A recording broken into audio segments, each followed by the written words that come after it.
12 Navy SEALs, 1 jungle, 0 exits. The intelligence said 20 fighters. The jungle held 200. By the time Chief Wade Merrick understood the trap, his men were already bleeding into the mud, ammunition dropping by the minute. Rescue 43 minutes away, and 43 minutes in that jungle meant dead. Then a single rifle crack split the chaos.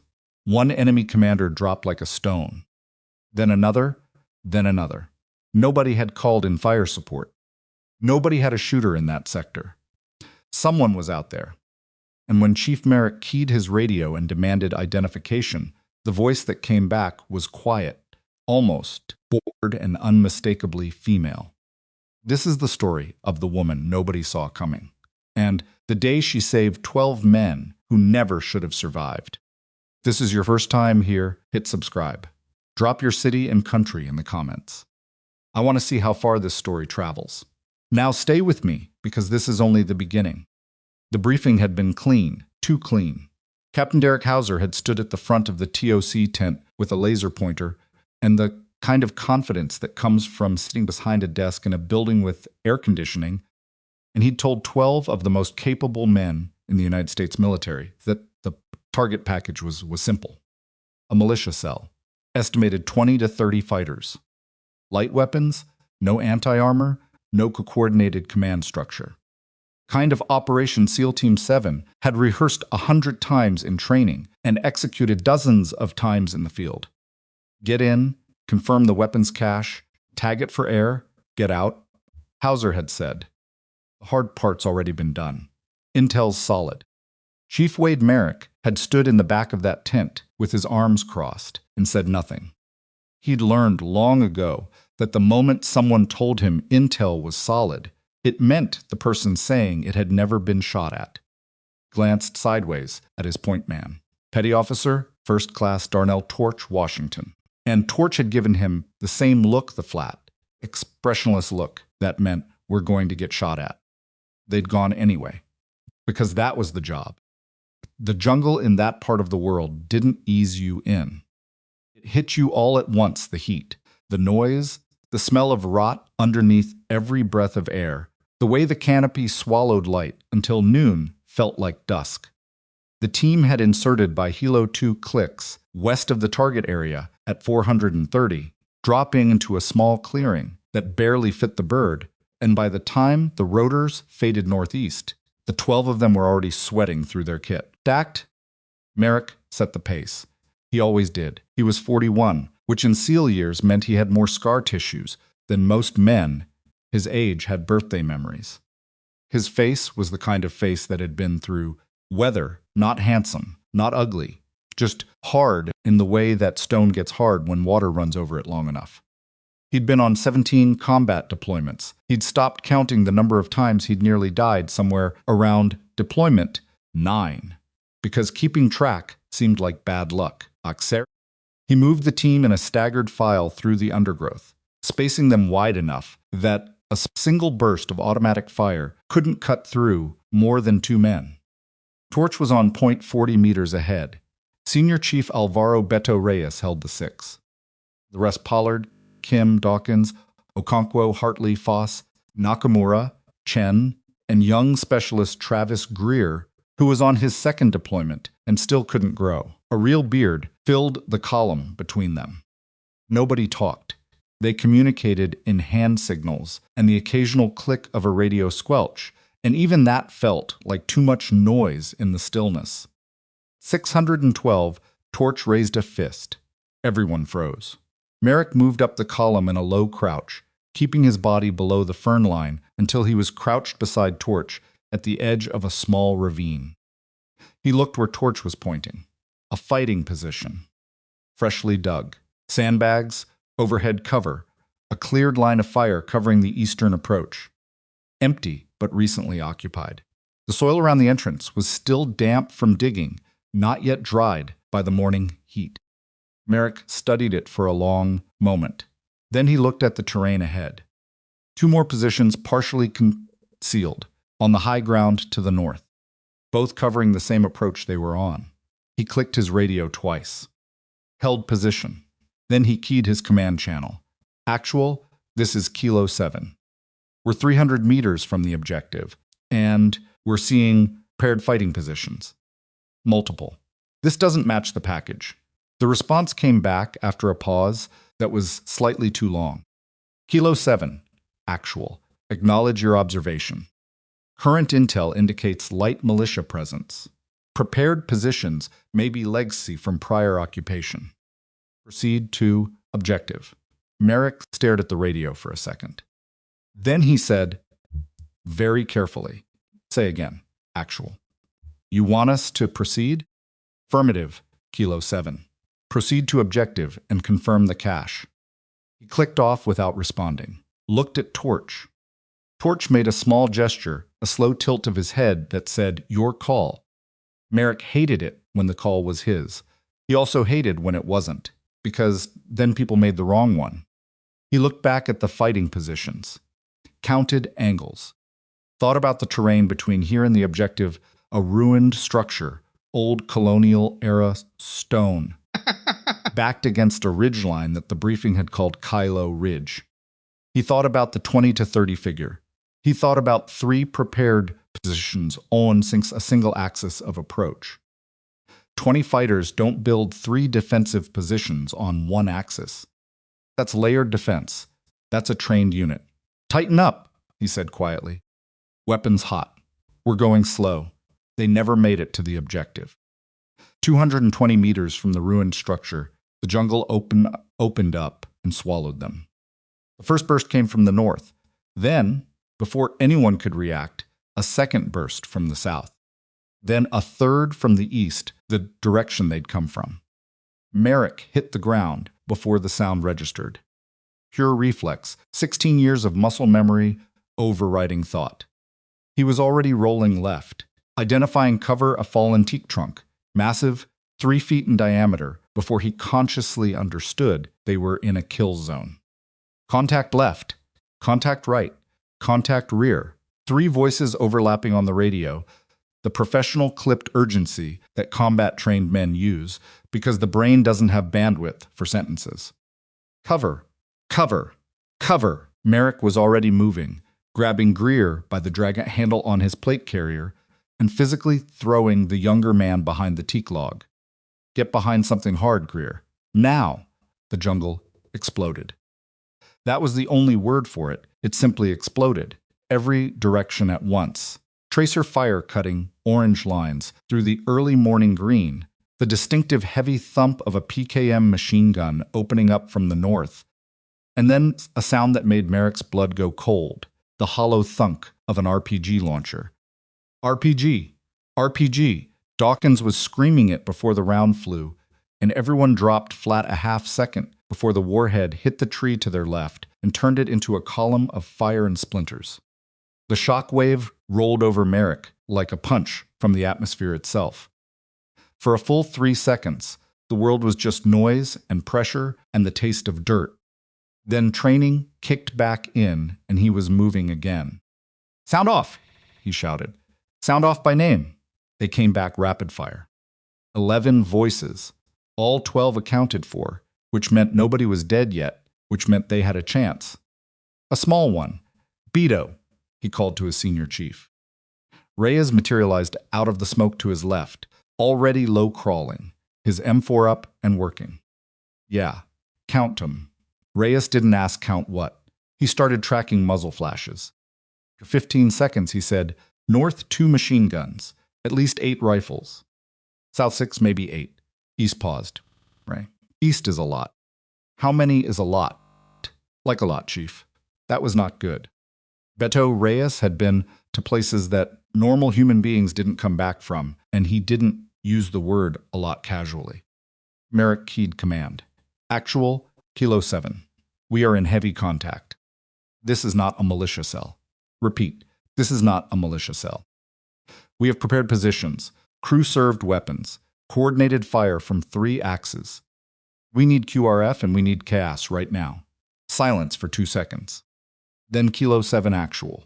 QRF is being scrambled. TA 43 minutes. CAS is 40 minutes out. Hunker down.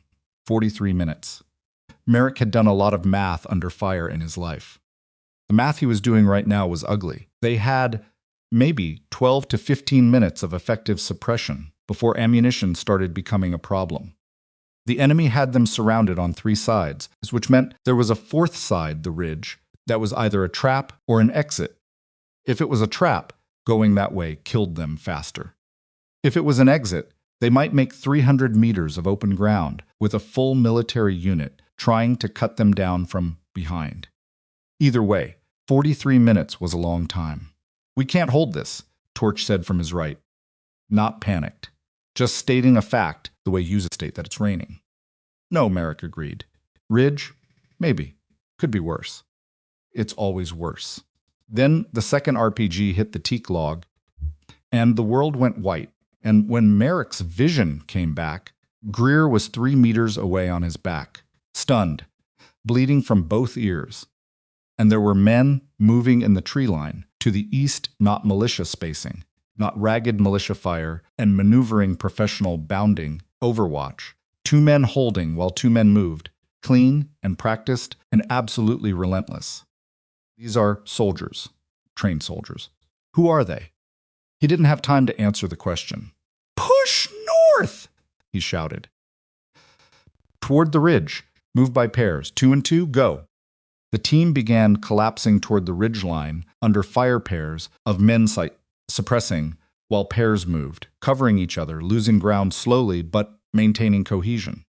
It was the only thing keeping them alive. The moment the unit broke apart, they were all dead individually. Merrick stayed at the rear, the last man moving, firing controlled semi-automatic bursts, the shapes in the tree line, to keep their heads down. His rifle was running hot.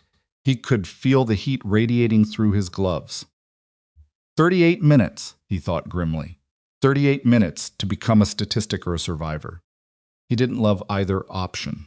300 meters away, a woman was watching all of it through a Schmidt and Bender 525 x 56 scope, mounted on a custom 0.338 Lapua Magnum rifle that she'd carried up this particular ridge at 200 in the morning, because she didn't trust the intelligence package any more than the man currently trying not to get killed in the kill zone below. Her name was Bryn Calloway.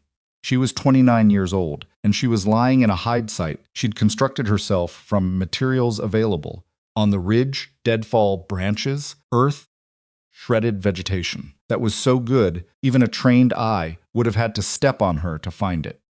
She was wearing a ghillie suit that she'd modified over 2 years of field use until it weighed almost nothing and moved like it was part of her body.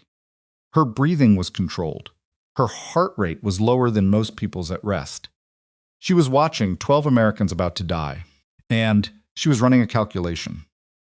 Not an emotional one, a tactical one. She could see what the team in the valley couldn't, the full disposition of the force surrounding them. She'd been on this ridge for 4 hours. She'd had time to watch. The enemy unit was not 20 fighters. She counted 47 in her initial survey, and over the past 3 hours, she'd identified at least 6 more positions she hadn't initially spotted. Call it 60, maybe 65. Organized into 3 assault elements and a command group that was sitting just inside the eastern tree line, approximately 400 meters from her current position. She knew the command group because there was a man at its center who carried himself differently from the others, an upright posture in the crouch, economical hand gestures. The way subordinates oriented toward him automatically. He was controlling this fight. Cut off the head, the body panics. That was a principle older than any military doctrine ever written. Called it in. That was the part nobody above her pay grade was going to acknowledge afterward. 538 minutes before the first shot was fired, Scheid transmitted on her dedicated channel to her intelligence handler. Actual elements engaging. Kilo Ridge has a company strength element, not a militia cell. Repeat, company strength. Professional military behavior. Request immediate mission abort and QRF pre-positioning. The response from her handler, a man named Colton Ray, who worked out of an office building in Virginia, and had never been shot at in his professional life. Had been. Bryn, your assessment is noted. Proceed with observation brief. You are not cleared for tactical recommendations on active SEAL operations. She'd stared at her radio for a long moment. Colton, she'd said carefully. There are 12 SEALs about to walk into 60 trained fighters. The SEAL element has their own intelligence assessment. Their intelligence assessment is wrong. Noted. Maintain observation and report. She'd clicked off the radio, had lain in her hide site for 4 more minutes, while the SEAL team made its way toward the objective. Had watched the enemy commander issue final positioning orders to his assault elements. Had watched the trap close and had understood with a clarity that she sometimes hated herself for exactly what was about to happen. She'd picked up her rifle. The question was not if. She'd known the answer to that before she'd even reached for the weapon. Question was where to start. The PKM in the north was the most dangerous immediate threat. Crew-served, belted ammunition, suppressive capability that could pin the entire team in place while the eastern element closed the distance. Take it out first. Force the eastern element to suppress, without overhead support, by the SEAL's movement room toward the ridge. She ranged it. 437 meters. Wind from the northeast, negligible, 3 to 4 knots. Quarter value at that angle, minimal correction. The PKM was behind a log emplacement. The gun crew consisting of a gunner and an assistant gunner, both prone. Put the crosshairs on the gunner. Exhaled. 1. The rifle produced a sound that was less like a gunshot and more like a very sharp impact the suppressor she'd added. Cut the report down to something a nearby observer might mistake for a heavy branch snapping. The muzzle rose perhaps an inch with the recoil and settled back. The gunner stopped moving. She was already cycling the bolt and transitioning. The assistant gunner was looking at his partner with an expression that hadn't processed yet. The human brain takes almost a full second to understand what it's just witnessed, which is why sniper engagements at distance are so catastrophically effective. She didn't wait for the second to complete. 2. The assistant gunner went down. The PKM went silent. 438 meters away, in the kill zone below, a SEAL chief she'd never met looked up from behind his cover and heard the machine gun stop and did not understand why. She was already ranging her next target. In the valley, the silence from the north hit Merrick like a physical thing. 1 second, the PKM was working that distinctive, hammering cadence that you never forget once you've been under it, and then it just stopped. Not ran dry, not jammed. Stopped, mid-belt, mid-burst. He looked at Reyes. Reyes looked at him. Did we hit it? Reyes asked. Nobody was shooting at it. They both looked north. Through the smoke and the chaos of the ongoing firefight, the machine gun emplacement was invisible behind its log barrier. But nothing was coming out of it anymore. Then, 1 second later, a man at the edge of the eastern tree line, someone who by his position and the deference of the men around him was almost certainly an officer or senior NCO, simply dropped. No dramatic stumble, no warning. There, and then not there, folded to the earth with the instantaneous quality of a light switching off. The men around him froze for a half second. Then pandemonium. Merrick's brain processed what he was watching. The positioning of the drop. The angle. The timing after the PKM went silent. Sniper. We have a sniper in the ridge working with us, he said on the team net, his voice flat and certain. I don't know who it is. Don't matter. They're taking the heavy weapons. Keep moving north. Keep moving. Working with us? Torch's voice. How do you know they're with us? Merrick watched a second man at the eastern element's command position fold and go still. They're shooting at the other people, he said. Torch considered this. Fair point. They moved. The next 8 minutes were the longest of Merrick's professional life. The sniper, whoever it was, worked the battlefield like a surgeon works a patient. Methodical. No wasted motion. Another RPG gunner went down before he could reload, the warhead he'd been lifting dropping harmlessly to the mud. Squad leader in the southern element, Merrick could see this one clearly, a man in better kit than those around him who'd been directing fire, with hand signals jerked back and didn't come up again. Every time the enemy command structure tried to reassert control, tried to redirect the assault elements, the person doing the redirecting got shot. Elegant, in the brutal mechanical way that effective violence can be elegant. Merrick had seen it done before by the best snipers he'd ever worked with. He'd never seen it done at this pace with this precision, while someone was simultaneously running a spotting solution with no partner and no adjustment fire. Whoever was up there had done this before. A lot. The team hit the base of the ridgeline at 701. Merrick counted his people as they stacked against the rock face, all 12, 2 with shrapnel wounds. Greer still dazed from the RPG concussion, but moving, nobody down. They'd made it 300 meters under fire, with 60 men trying to stop them, and walked out with their full count. Keyed command. Actual Kilo 7. We're at the base of Kilo Ridge. We have wounded. What's QRFF Eta? Kilo 7, QRFF Eta, now 31 minutes. Say as bird is inbound. 35 minutes. 31 minutes. Still a long time. But they had the ridge behind them, which meant only one side of open attack. He looked up the rocky slope. There was a natural defensive position about 40 meters, up a ledge system, broken rock, good cover, and elevation. He started moving the team toward it. Kilo 7. The voice came from above him, from the ridge. He stopped. The whole team stopped. The voice was calm. A woman's voice, not soft, but controlled, the kind of controlled that comes from practice rather than effort. And it was coming from somewhere on the slope above him that, when he looked, showed him nothing. Just rocks and sparse vegetation. Keep moving up the slope, the voice said. 20 meters right of your current line. There's a secondary approach position the eastern element is going to push for in the next 4 minutes. You don't want to be at the base when they reach it. Merrick stared up the slope. Who is this? Someone helping. Move. He looked at Reyes. Reyes looked at the slope. Then at the valley to the east, where the confused enemy force was already beginning to reorient. I say we move, Reyes said. Merrick moved. 20 meters right, 40 meters up.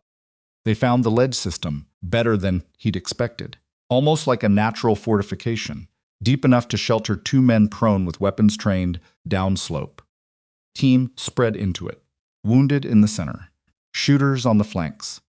4 minutes later, exactly as the voice had said, an enemy fire team came around the base of the ridge in a rush, pushing for the position the SEALs had just vacated.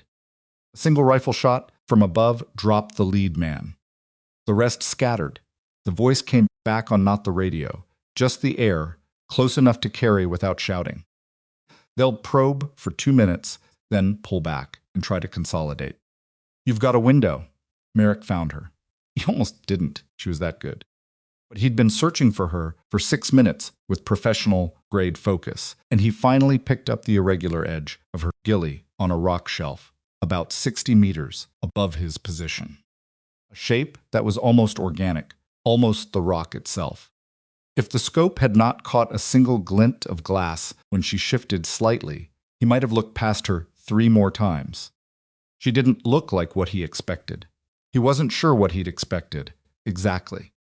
But what he saw in the brief moment before she shifted, and her outline dissolved back into the terrain, was a young woman, shorter than he'd have guessed from the confidence in her voice.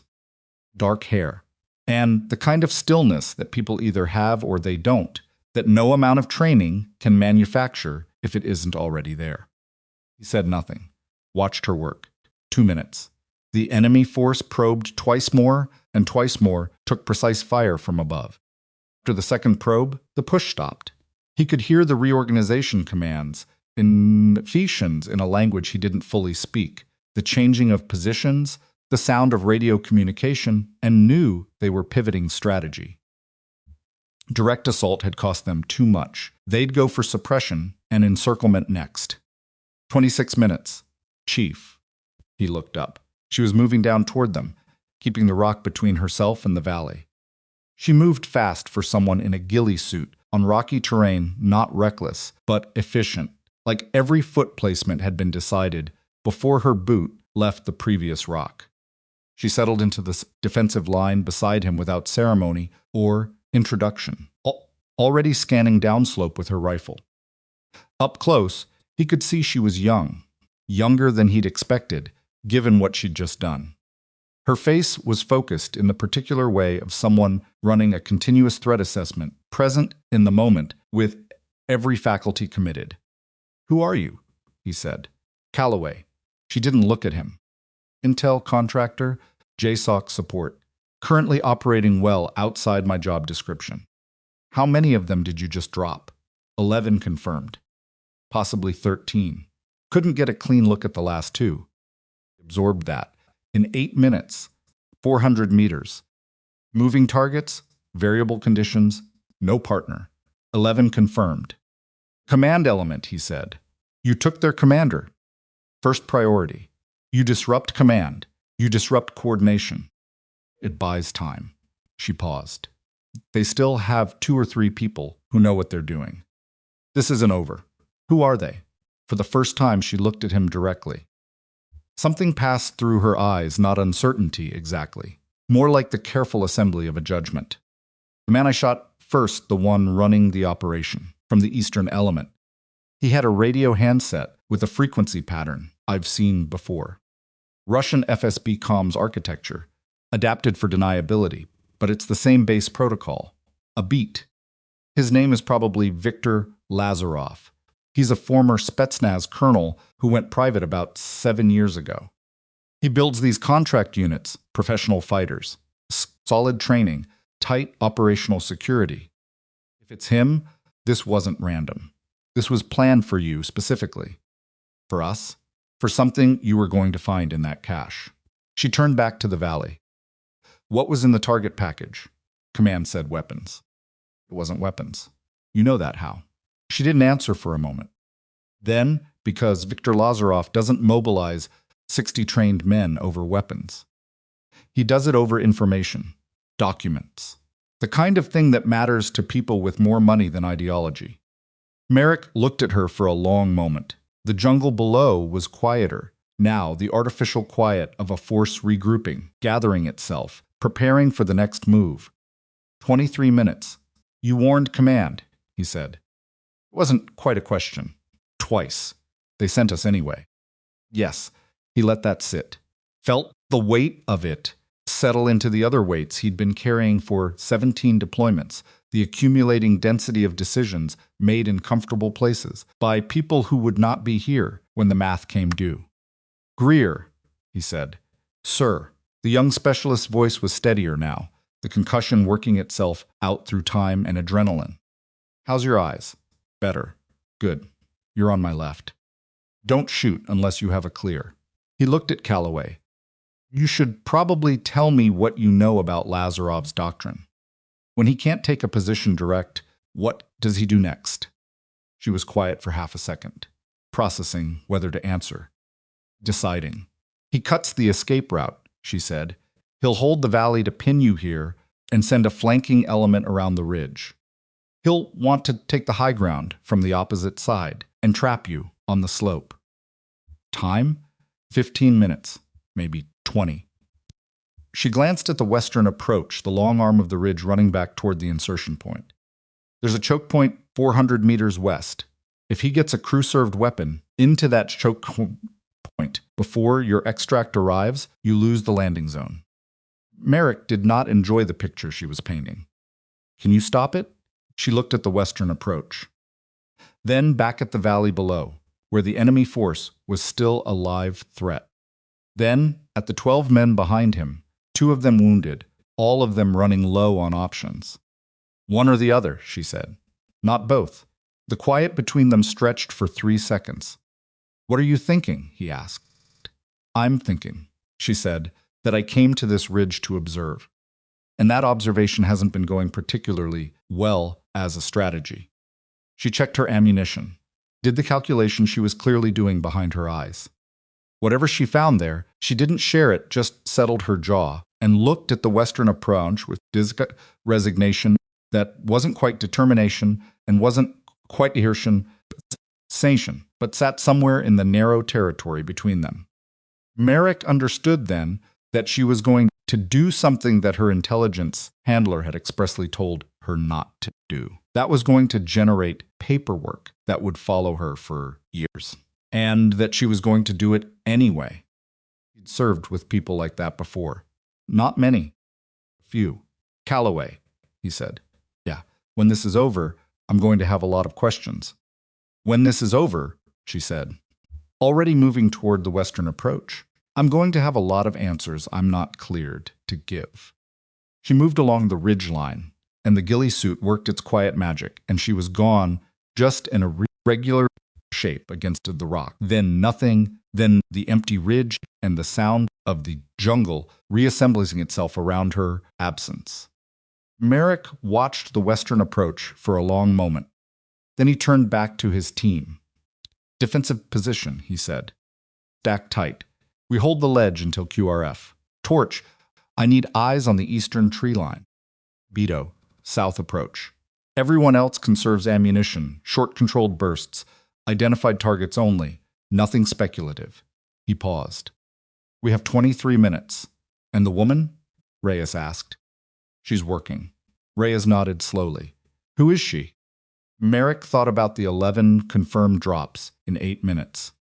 About the command element she'd dismantled before the SEALs even reached cover. About the way she'd known the enemy's next move before the enemy knew it. No idea, he said honestly. But right now she's between us and the landing zone. He raised his rifle and settled in to wait. 22 minutes.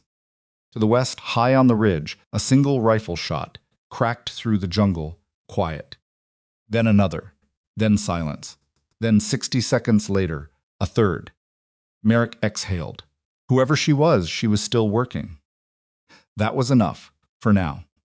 Then his radio crackled, not the command channel, not the team net, but the secondary channel, the one only he and his senior chief used. The voice on it was not his senior chief. It was calm, flat, a man's voice, American accent, speaking with the measured delivery of someone reading coordinates. Chief Merrick, it said, I know you're on the ridge. I know about your contractor, and I want you to understand something before the next 20 minutes play out. Play out. Merrick went very still. The woman on the ridge with you? She's not what she told you she is. And when this is over, if you're still alive, you're going to want to ask her what happened 3 years ago in Odessa, and why she's the only one who came home. The channel went dead. Merrick stared at the radio. The jungle continued its sounds around him. Bird calls woven through the canopy, the distant movement of 60 men reorganizing for another attempt. He looked west toward the ridge, toward the shape that wasn't there anymore. What happened in Odessa? The radio sat in Merrick's hand like a piece of evidence at a crime scene. He stared at it for 3 full seconds, long enough for Reyes to notice, which meant it was a long time, because Beto Reyes spent most of his professional life not noticing anything except threats. Chief, yeah, you look like someone just told you the war was fake. Merrick clipped the radio back to his chest rig. Stay on the south approach. Reyes looked at him for 1 more second, read whatever he found there, and turned back to the slope. That was one of the things Merrick valued most about his senior chief. The man knew when a question was going to get an answer, and when it wasn't, and he didn't waste breath on the second category. The western ridge was quiet now. 3 shots in the past 4 minutes, then nothing. Either Calloway had solved the flanking problem, or the flanking problem had solved Calloway, and Merrick was operating on the professional assumption that it was the former, because the alternative made the next 18 minutes significantly worse. Keyed the team net, sound off, ammo count. They came back in order. The numbers were not good. Between 12 men, they had enough for 2 sustained firefights. Maybe 3. If everyone's discipline held, and discipline was easier to maintain when you weren't bleeding and concussed and crouched on a ridge with the morning heat building toward something unreasonable. Greer reported his count last, his voice carrying the slight hollow quality of a man still rattling from a concussion, and the number he gave was lower than Merrick would have liked. Conservation posture, Merrick said. Nothing moves in the valley without me saying so. We are not in the business of burning rounds on targets of opportunity right now. From Torch, prone on the right flank with his rifle up, they're massing in the eastern tree line again. I see it. That's a lot of them. I know. We might want to have a conversation about what happens if QRF is late. QRF won't be late. Torch didn't respond to that, which was its own response. They'd both been in situations where the QRF was late. They'd both been in situations where the QRF was on time, and it still wasn't enough. The math of combat didn't care about schedules. Merrick did the calculation again. 17 minutes. The eastern element was at maybe 250 meters and closing angles, which gave them concealment for another 100 meters before they'd hit open ground on the approach. Call it 6 minutes before the next push started. 11 minutes between the end of that push and the landing zone being hot. Slim, but not nothing. He looked west again. Still no movement on the ridge. Bryn had the choke point. She'd identified it from her initial survey at 200, a natural bottleneck where the ridge arm narrowed between two granite outcrops, the only viable route for a flanking element moving fast and loaded with crew-served equipment. PKM they'd been carrying was a PMM 1910 variant. Older pattern, which meant it weighed 23 kilograms fully loaded, which meant whoever was carrying it through the jungle was moving slow and loud. She'd heard them at 400 meters, which was fine. It gave her time to settle. The hide she'd chosen was nothing elaborate, a depression behind the eastern outcrop, natural shadow gilly over her back. The flanking element came in a column of 7, 2 carriers for the gun and its tripod, a crew of 2, 3 infantry for security. They were moving fast and they were not quiet, which told her they were prioritizing speed over caution, which told her their commander had given them a timeline. She let the security element pass her position. This was the part that required a different kind of discipline, not the discipline of the shot, which was mechanical and learnable, but the discipline of waiting while armed men walked 12 meters from your hide site and your entire nervous system was screaming at you to hold your breath. She'd learned it the hard way. The first time she'd ever been in a hide with enemies passing, close enough to touch, she'd bitten the inside of her cheek so hard it bled for an hour afterward. That was a long time ago. Now she just watched them go past and thought about angles. The gun crew reached the choke point, began setting up. The M1910 tripod took 90 seconds to deploy correctly, and they were doing it correctly, which confirmed they were trained. She gave them 45 seconds, enough to commit to the setup, not enough to finish it. She took the gunner first because he was the most dangerous position. Then the loader. Then, before the security element could fully process what had happened, she transitioned right and caught one of the 3 infantry. At the moment, he was turned toward the sound, which was the worst moment to turn, because it meant he was presenting his center mass. The remaining 2 ran. She let them. They were running away from the choke point, which was what she needed. The gun was down. The crew was down. The route was open. She was up and moving before the second man hit the undergrowth, breaking down the hide, folding the ghillie, moving back east along the ridge at a pace that would have looked casual to anyone watching, and was in fact controlled urgency, fast enough to matter, not so fast that she'd arrive at the ledge compromised. Her left knee was talking to her. It had been talking to her since the hike up at 200, the old surgery site that never fully quieted in cold mornings or demanding terrain. She ignored it the way she ignored most things her body told her. In the field, noted it, filed it, kept moving. What she could not as easily ignore was the voice on the radio. She'd been running a second receiver the whole operation, a small unit clipped inside her ghillie that monitored a frequency that she'd been given a long time ago by a man she didn't work for anymore. It was a habit, not a protocol. A precaution that had never paid off until 40 minutes ago, when she'd caught a fragment of transmission that she didn't understand fully but understood enough. Someone on Lazarov's network knew her name, not her cover designation, not her contractor affiliation, her name. The one that appeared on 4 documents in a classified archive that almost nobody had access to. That was a problem she was going to have to think about carefully, and she was going to have to think about it while simultaneously running a defensive action on a ridge with 12 strangers and a chief who'd been staring at his radio with the expression of a man who'd just been handed a grenade. She figured he'd been told something about her. She didn't know what exactly. She knew what there was to tell, and most of it she'd rather not discuss on a rocky slope with bullets still in the air. One thing at a time, she came back into the ledge position from the west, announced herself with 2 clicks on the team frequency that Merrick had given her 20 minutes ago, and settled into the line without ceremony. Merrick looked at her. She looked at the valley. Choke point is clear, she said. Gun crew is down. You've got 2 runners in the jungle, but they're moving away from the LZ. How long to regroup and replace? 20 minutes minimum. They'd need to pull from another element. QRF is 14 minutes out. Then you're fine. She ranged the eastern tree line. Mostly, they're going to push again. The eastern element. They've got enough numbers that they can take the losses and still close the distance if they commit. She paused.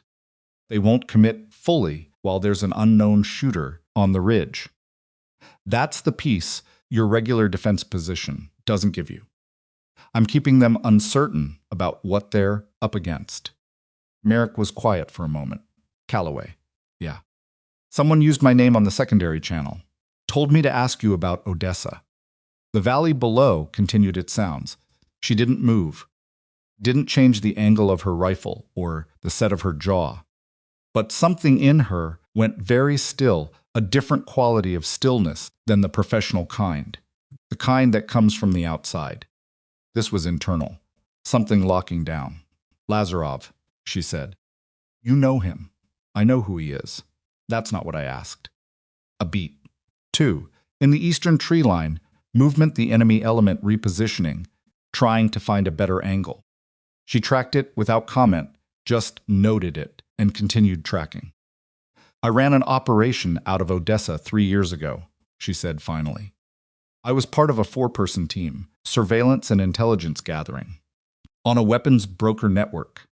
We had good intelligence, solid cover, 2 months of buildup.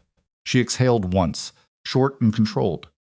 Lazarov was tangentially connected to the network. We didn't know that going in. What happened? We got burned. The words came out flat, like she'd said them so many times to herself that they'd lost their surface texture. Our position was compromised. We didn't know how at the time. Lazarov's people hid us in the safe house. A pause. 3 of my teammates didn't make it out. Merrick said nothing. He understood the topology of what she'd just described, not the specifics, but the shape. Kind of thing that doesn't leave you, the kind of thing that rewrites the architecture of how you operate afterward. You think he recognized you, he said. He would have my file from the network breach. If he had time to run it, she stopped. He's had 3 years. So he knows who you are. He knows who I was. Something in her voice shifted slightly. Not quite anger, more like correction. What I am now is a different question. From the eastern tree line, the movement coalesced. Push not a full assault, a probing run, 4 men moving fast in a bounding pattern toward the base of the ridge. Feeling for the defensive line, testing response. Merrick called it on the net. Eastern probe, 4 men. Hold fire until 50 meters. Calloway didn't hold. She fired once, precise and unhurried, and the lead man of the probe went down at 120 meters, and the remaining 3 stopped, went flat, and began crawling backward. 50 meters is too close, she said, not argumentative, just professional. Merrick looked at her. Yeah, he said. It is. In his peripheral vision, he registered Reyes watching the exchange with an expression he couldn't fully read, somewhere between professional assessment and something that didn't have a clean military designation. The next 11 minutes were the particular kind of grinding that doesn't look like much from the outside sustained positional defense. Small probes repelled, ammunition managed with the care of men who knew exactly what they had and what it had to last. Calloway worked the ridgeline above their position, like it was a second job, appearing at different points, firing at different angles, maintaining the impression of a force larger than one person. Merrick watched her do it and felt something that took him a moment to identify because he didn't experience it often any more genuine professional respect, the kind that bypasses judgment and just registers as fact. She was very, very good. She was also so running herself down doing it. He could see it in the small things, the extra second she took between movements, where 3 weeks ago it would have been 0, the way she favored her left side going up the slope. Not complaining, not slowing down, just the quiet arithmetic of a body, spending what it had. At the 11-minute mark, Torch said, "Rotors," and everyone in the ledge position went from defensive posture to something slightly less like imminent death. The QRF birds came in from the Northwest 2 MH-60s, running low and fast, the door guns already working as they crossed the valley. Merrick popped a marker, gave the LZ by radio, and started moving his wounded. The enemy force, which had been marshalling for another push, abruptly found itself with a much more pressing problem than 12 men on a ridge. Traction wasn't clean. It never was. There was fire from the southern element during the move to the LZ, a controlled run 200 meters of open ground with the door guns suppressing, and Calloway somewhere on the ridge providing what coverage she could, and Greer went down once, just a stumble, not a hit, his legs still unreliable from the concussion, and Merrick caught him by the drag handle without breaking stride and kept him moving. They loaded in sequence. Wounded first, then the rest of the team, the choreography of practiced emergency. Merrick was last. He stood at the edge of the LZ while the first bird lifted and the second held for him. And he looked up at the ridge. She wasn't coming. "Calloway!" He put it on the radio. "LZ is hot. We are leaving." "I know." Her voice was clear on the channel, unhurried. "I have my own extraction. Go." "Where go, Chief?" Crew chief of the second bird was giving him the look. "That means now," and Merrick climbed in. And the bird lifted, and he looked back at the ridge as it dropped below them. He couldn't see her. He never could. The debrief happened at FOB Lancer, a forward operating base 300 kilometers from Kilo Ridge, in a tent that smelled like fuel and burnt coffee and the particular bureaucratic staleness of too many meetings. Captain Derek Hauser was already there when Merrick arrived, showered in clean uniform, with the contained energy of a man preparing to manage a narrative. Merrick had not showered. He was still in his kit, still had someone else's blood on the left side of his plate carrier, and he sat down across from Hauser and waited. Hauser opened with, "First, I want to say I'm glad everyone made it out." Merrick said, "Your intelligence was wrong. Intel assessments in dynamic environments." Captain, flat, quiet. "Your intelligence was wrong by a factor of 3. I had 60 trained fighters with crew-served weapons and a professional command structure, and your package said 20 militia with light arms. 4 of my men are on their way to medical. 2 of them will need surgery." Hauser's jaw worked. "We're doing a full intelligence review. Contractor warned you." Merrick put it on the table between them like an object. 534. Calloway transmitted a warning that the target area had company-strength professional military, not militia. She transmitted it twice. "You sent us anyway." The tent was quiet for a moment. "Calloway's operational status is..." Hauser started. "She saved 12 lives," Merrick said. "I want that on the record." Officially and clearly. "I want her name in my AAR as the reason my team is alive, and I want the nature of the warning she transmitted before the operation documented in the intelligence review. He leaned forward slightly. Because if that documentation doesn't exist, I'm going to make it exist through channels that will be significantly more inconvenient for a number of people than this conversation. Hauser looked at him for a long moment. Men in his position had a particular way of recalculating when they encountered an obstacle that wasn't going to move. Merrick had seen it dozens of times. The look of a man updating his risk assessment. "What do you know about the contractor?" Hauser said carefully. "What I observed in the field." "And what was that?" "Highly capable shooter, excellent tactical awareness, accurate intelligence assessment that was ignored by command. And the fact that someone on the enemy's network specifically called me on a secondary channel to tell me she wasn't what she said she was." Merrick paused, which makes me wonder who told them I'd received that call. Hauser went very still, because that transmission, Merrick continued, was on a frequency that wasn't of the operational package, which means someone had to have known I'd be listening on it, which means someone either gave Lazarov's network that information, or they gave it to me specifically, so I'd be looking at Calloway instead of looking at whatever the target package was actually about. The tense air circulation hummed between them. "You're speculating," Hauser said. "I'm a chief petty officer with 17 deployments, and I'm speculating very carefully." Merrick stood. "I want Calloway's after-action statement included in the full debrief. Whatever her clearance level, whatever the operational politics, her testimony goes in the record." He picked up his helmet. "And I want to know what was really in that cache."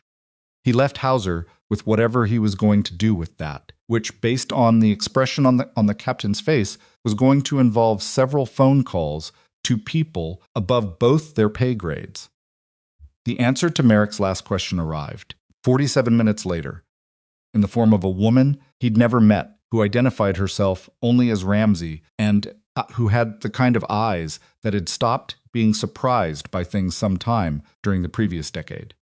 She found him at the medical tent, where he was sitting outside on an equipment case, drinking coffee that tasted like it had been made during a previous administration, watching the sun work its way down toward the western tree line. She sat down next to him without asking, which was a choice, and looked at the same tree line. "You asked about the cache," she said. "You're going to tell me it's classified. I'm going to tell you what's useful." She paused. Cache contained documents, specifically transaction records and communication logs from a series of private security contracts in Eastern Europe over the past 4 years. If authenticated, those documents would identify at least 6 current government officials, 2 of them American, with financial ties to Lazarov's network. Merrick processed this. So the operation wasn't about weapons. The operation was never about weapons. It was a retrieval mission dressed as a weapons confirmation, because the people who wanted the documents retrieved were worried about operational security. She paused again. They were right to be worried. Someone told Lazarov the team was coming. Someone in command. Someone with access to the operational package. She turned to look at him for the first time. Calloway suspected this. That's why she went to the ridge without authorization.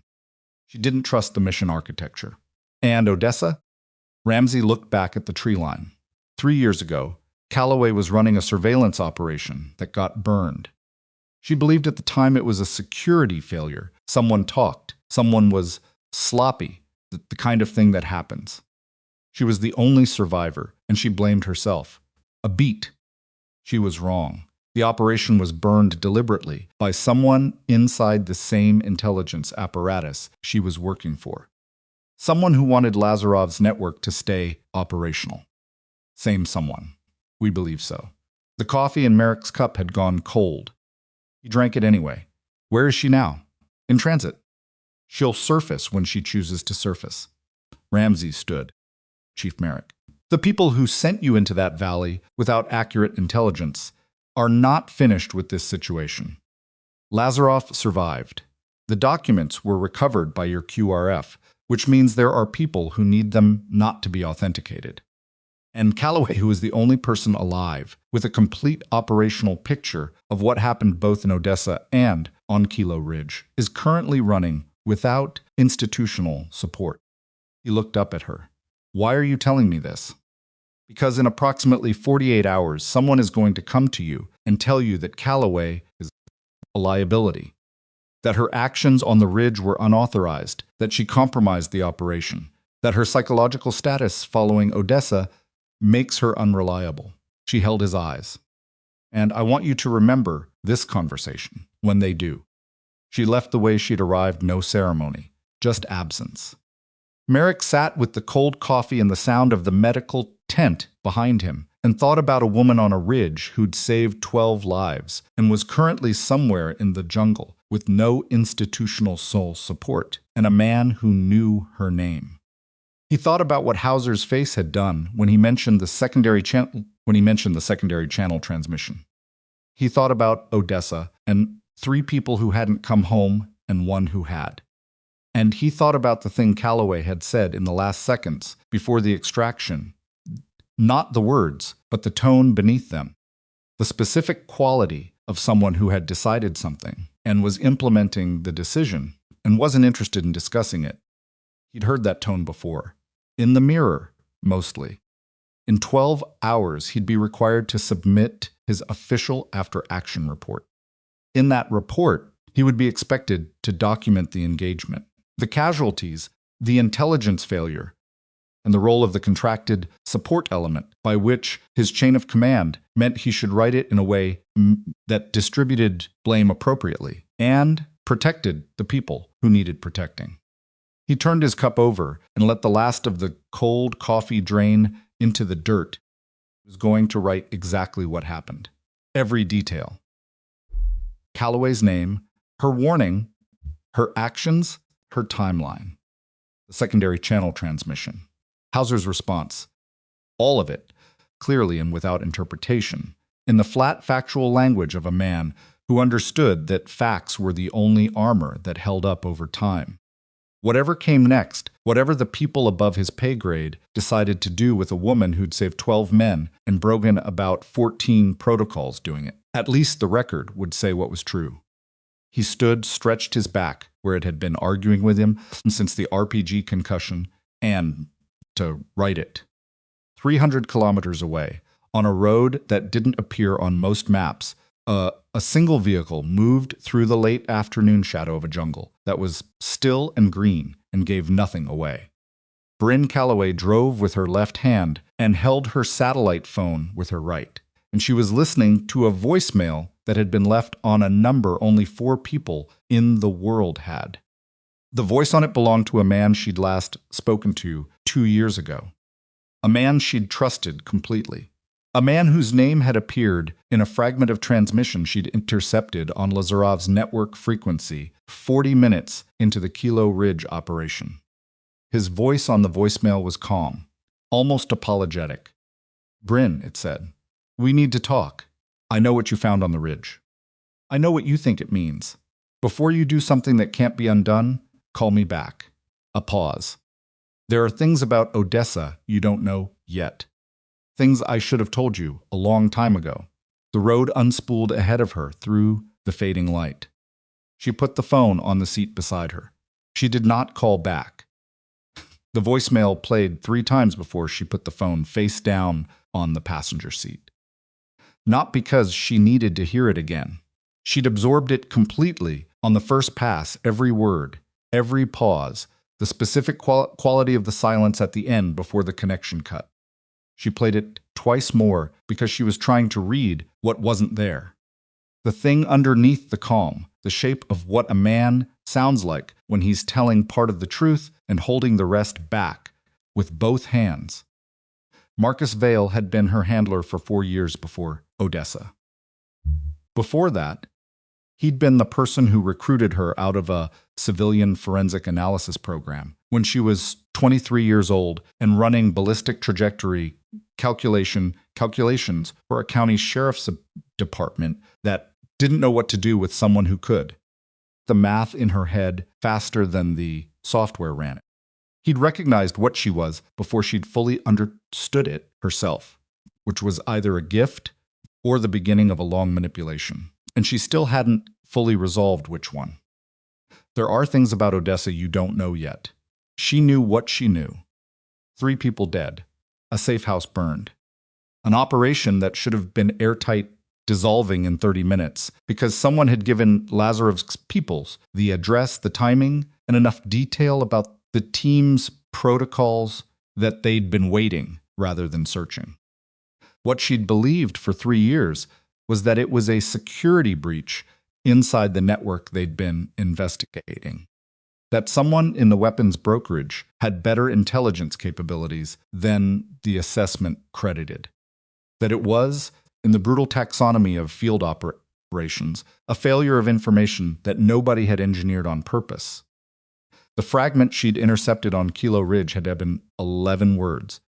Burst transmission, compressed, on Lazarov's operational frequency, and in those 11 words was a proper name that shouldn't have been in that transmission or under any architecture she could construct that kept Marcus Vale on the right side of a ledger. Fexentine. The road narrowed where the jungle pressed in from both sides. Her headlights caught the green wall and pushed it back, and it came forward again the moment she passed. She drove and thought and let the thinking go where it needed to go, which was somewhere she'd been trying not to go for 3 years. The phone stayed face down. FOB Lancer looked different at 300 than it did in the afternoon. The bureaucratic energy drained out of it, and what was left was functional generators, perimeter, the soft red glow of operations rooms, where tired people tracked things that mattered. Merrick was in one of those rooms, which was unusual. He'd been told to sleep. He'd agreed to sleep. And then he'd found himself in the operations room at 240 with a cup of coffee and his after-action report open on a laptop because sleep had presented itself as an option and his brain had rejected it. His AAR was factual and complete, and it was going to make several people angry. He'd read it 3 times to make sure it didn't editorialize anger in written. Records was easy to dismiss, but facts arranged with precision were harder to argue with. He documented Calloway's 534 transmission, verbatim, as close as memory allowed. He'd documented Hauser's response. He'd documented every shot he'd personally witnessed or credibly attributed to the ridge position, with timing and estimated range. He'd documented the secondary channel transmission and its content in full. He'd left out his conversation with Ramsey, because Ramsey hadn't given him her full name and he had no way to verify her identity, and unverifiable sources in official documents were a weapon that cut the person who included them. He was reading it a 4th time when his duty phone buzzed. Unknown number. Short message. Lancer East Fence. Gate 7. Now. He stared at it. Then he put on his jacket and went. Gate 7 was a maintenance access point on the eastern perimeter, a chain-link gate in a section of fence line that backed against a drainage, ditch, and a line of scrub vegetation. The guard post was 40 meters north, far enough that 2 people standing at the gate were in shadow. Bryn Calloway was leaning against the fence with her arms crossed and her ghillie stripped off, wearing just the base layer underneath dark pants, long-sleeved shirt, 0.338 in a soft case over her shoulder. She looked like someone who'd been driving for 6 hours, hadn't stopped to think about whether she needed to eat. The fence was still between them. Neither of them moved to open the gate. Came back, he said. I need the debrief record. She said it flatly, no preamble. Whatever you've written, I need a copy before it goes up the chain. I know it's not standard. I'm asking anyway. He looked at her for a moment. The operational stillness she'd carried on the ridge was still there, but underneath it something was running that hadn't been there before. Not fear exactly, more like the particular alertness of a person who'd received information that had reorganized their threat map. You got something in transit, he said. A voicemail. Lazarov? No. A pause that was its own answer. He understood without needing the name. Your handler. She didn't confirm it. didn't need to. She looked at the perimeter lighting along the fence line, calculating something, and then looked back at him. The documents your QRF pulled from the cache. Where are they? Intelligence possession. Probably Hauser's operations center by now. They need to go to a specific person, not through Hauser. Calloway, 6 names in those documents.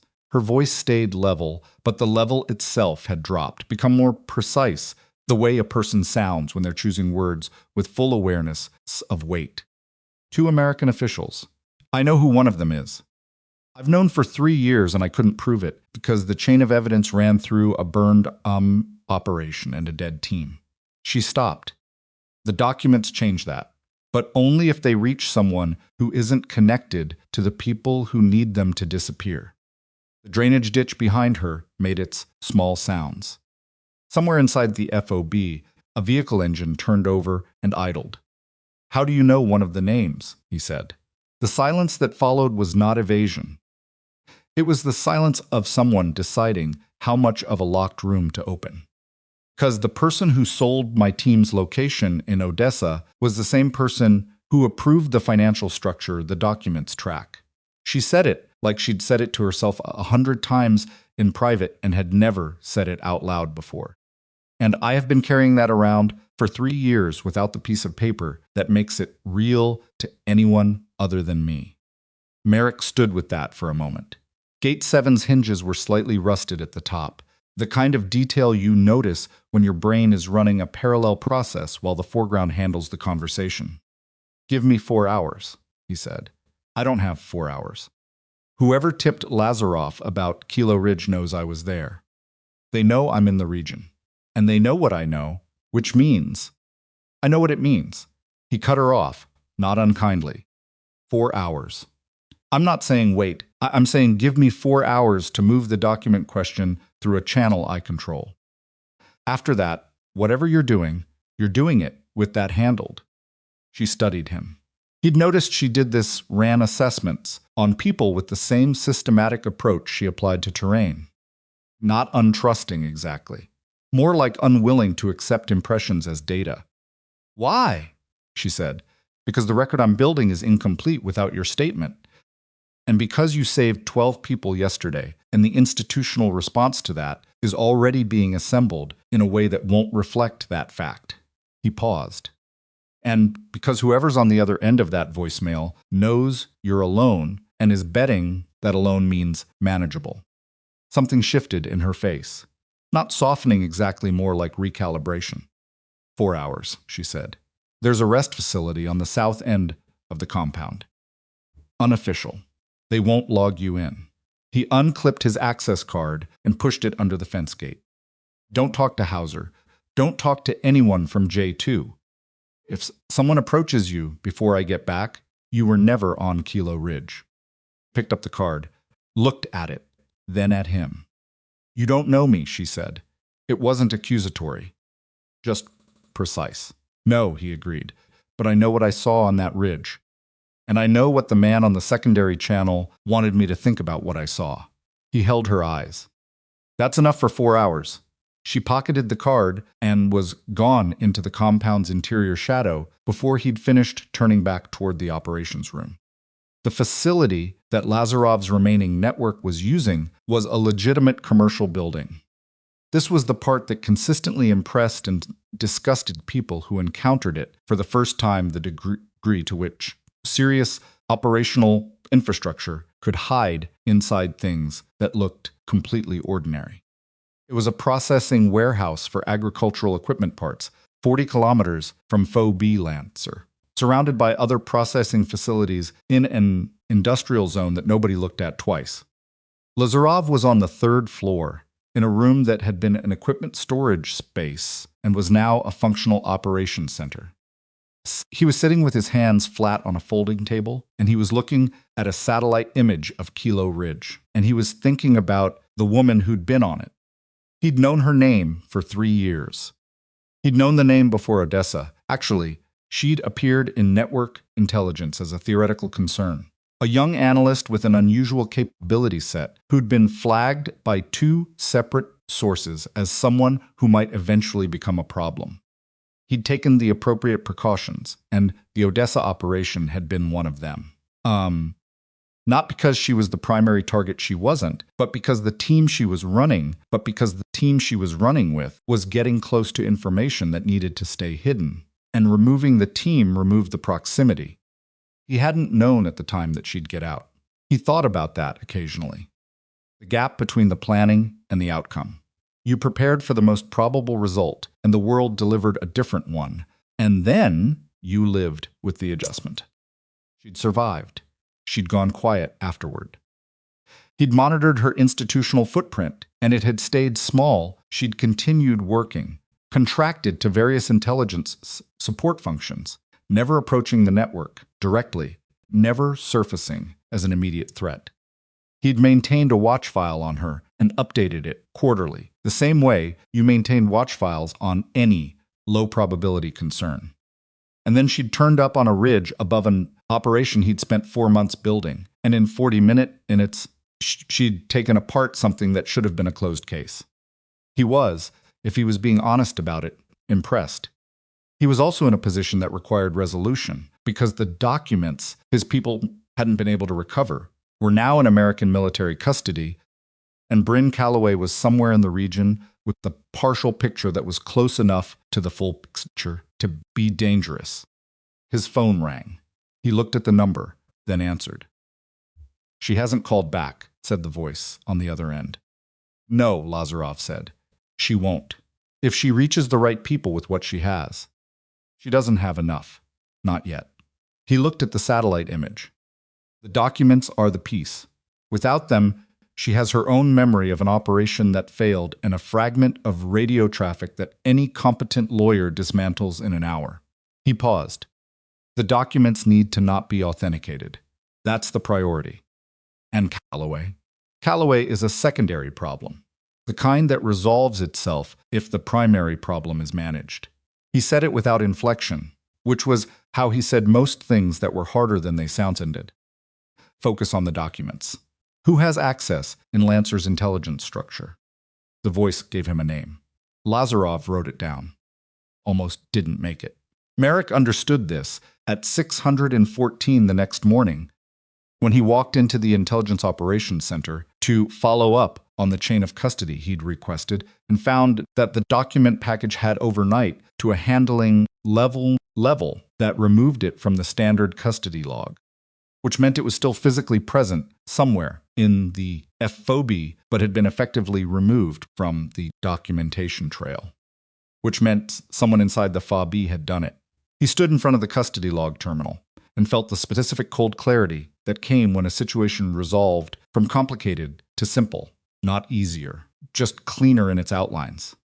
Someone in this building had been told the documents needed to disappear and had begun the process of disappearing them. He had 3 hours left on his 4-hour promise. He went to find Calloway. She wasn't in the rest facility. She'd been there, the bunk showed it, the single empty water bottle on the floor beside it, but she was gone. Check the time. 619. He checked his duty phone for messages. Nothing. He was back in the main corridor, considering his options, when Reyes found him. "You look like someone moved your vehicle," Reyes said. "Documents from the cache are being buried." Reyes processed this with the efficiency of a man who'd seen a lot of things buried. "How far along?" "Early stages.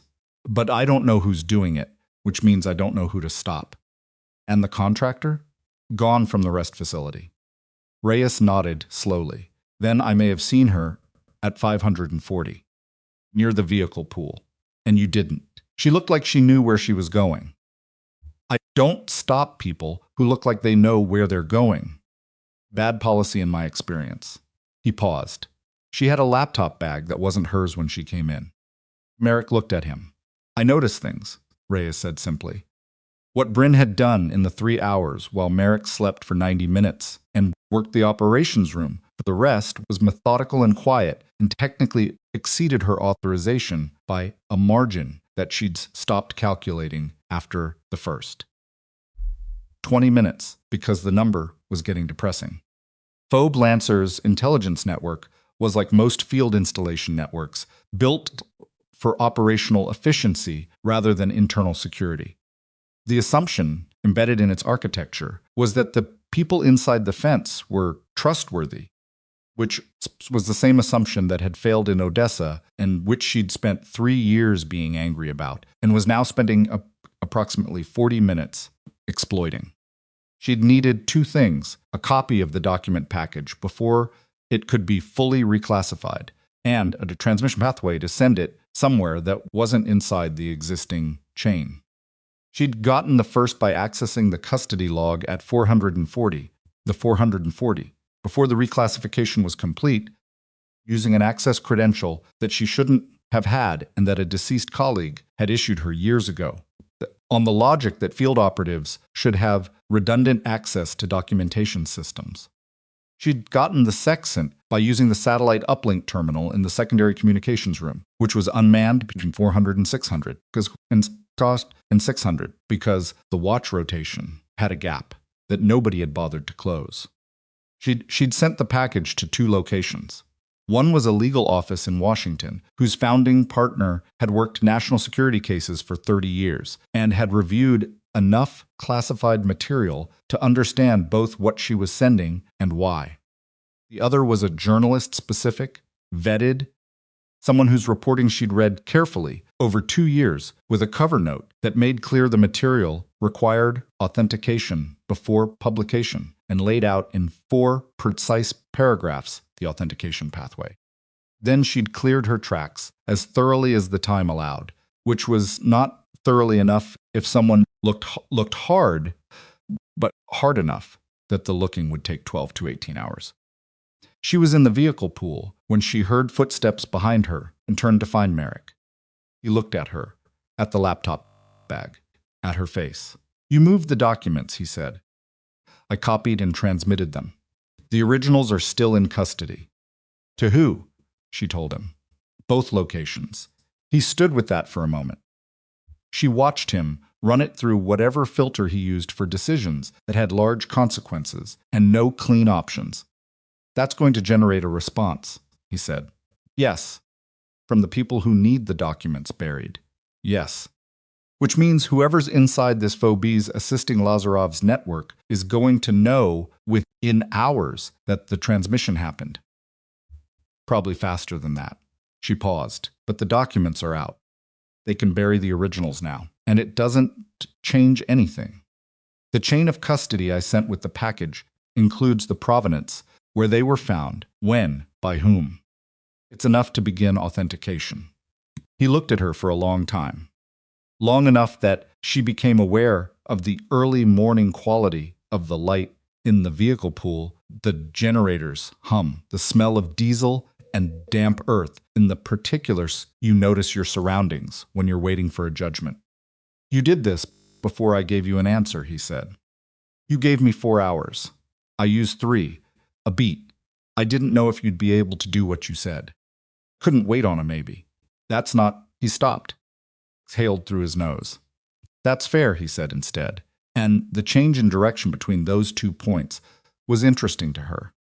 "It's also going to make the next 12 hours more complicated." The next 12 hours were going to be complicated regardless. He didn't argue that. They stood in the vehicle pool with the information settling around them, like weather. "Ramsey talked to you," Bryn said. "It wasn't a question. Yesterday afternoon. She didn't give me enough to verify who she was. She works for the same oversight office that's been trying to build a case on Lazarov's odds network for 2 years.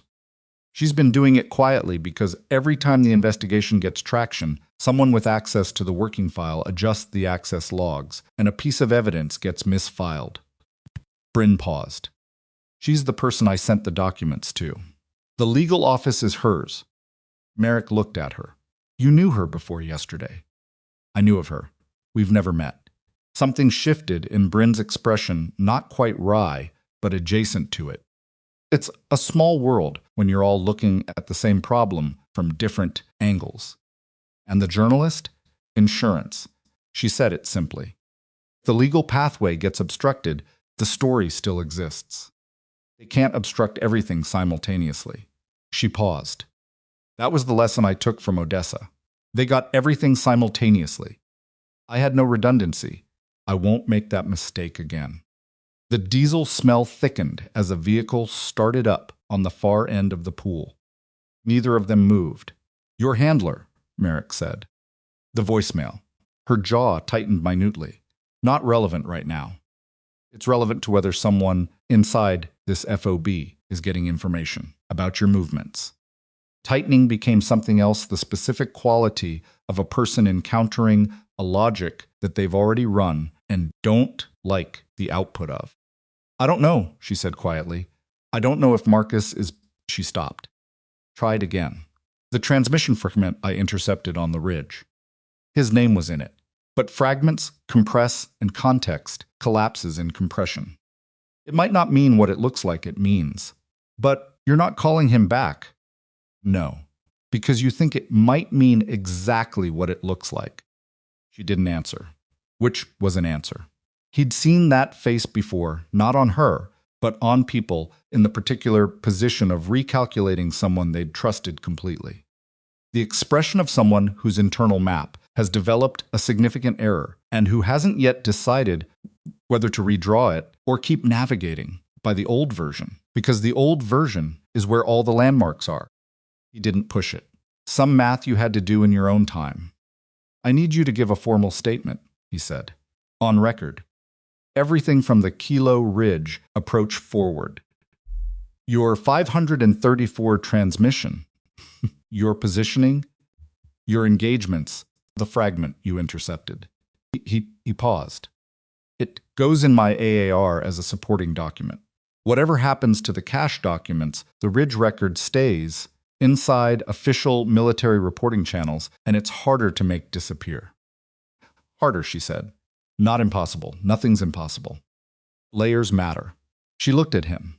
The assessment was still there, the systematic read, the careful calibration. Then she nodded once. Short, decisive. All right, she said. They were halfway across the compound to the operations room when the base's general alarm went off. Not the perimeter alert, the internal one. A different tone. Lower. The kind that meant the threat was already inside. Merrick's radio exploded with traffic. He caught fragments. Weapons fire. South quarter, the word facility repeated twice, then a grid coordinate that put the contact point at the medical tent complex. His 4 wounded were in the medical tent complex. He was already running. Bryn was running beside him without discussion. The rifle case unslung and open. As she moved, the 0.338 coming out with the smooth efficiency of someone who'd done it under worse conditions than a flat run across a compound. She didn't ask whether she should come. He didn't tell her not to. The south quarter was 200 meters. They covered it in time that Merrick would not remember clearly afterward, because his brain was running a different calculation. His men, his wounded, the math of what 4 incapacitated SEALs in hospital beds could do about armed men coming through a door. They came around the corner of the equipment depot, and the medical complex resolved in front of them, and the situation resolved with it. 3 men, 2 approaching the main entrance, 1 covering the northwest corner. Professional spacing, weapons up, moving with the coordinated patience of people who'd done building entry before and weren't improvising. They wore civilian clothes, and they did not belong here. And the 2 Lancer security personnel who should have been on the medical complex perimeter were on the ground, unmoving, near the gate. Merrick pulled up, assessed, keyed his radio for base security. Bryn was already behind him, already reading the geometry. Corner man first, she said quietly. He's got the angle on the entrance approach. That's a 200-meter shot through a compound. I know. She was already settling. Move left.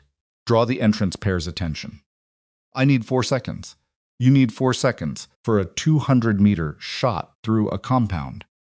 3.5 if the wind stays. A beat. Please move left. He moved left.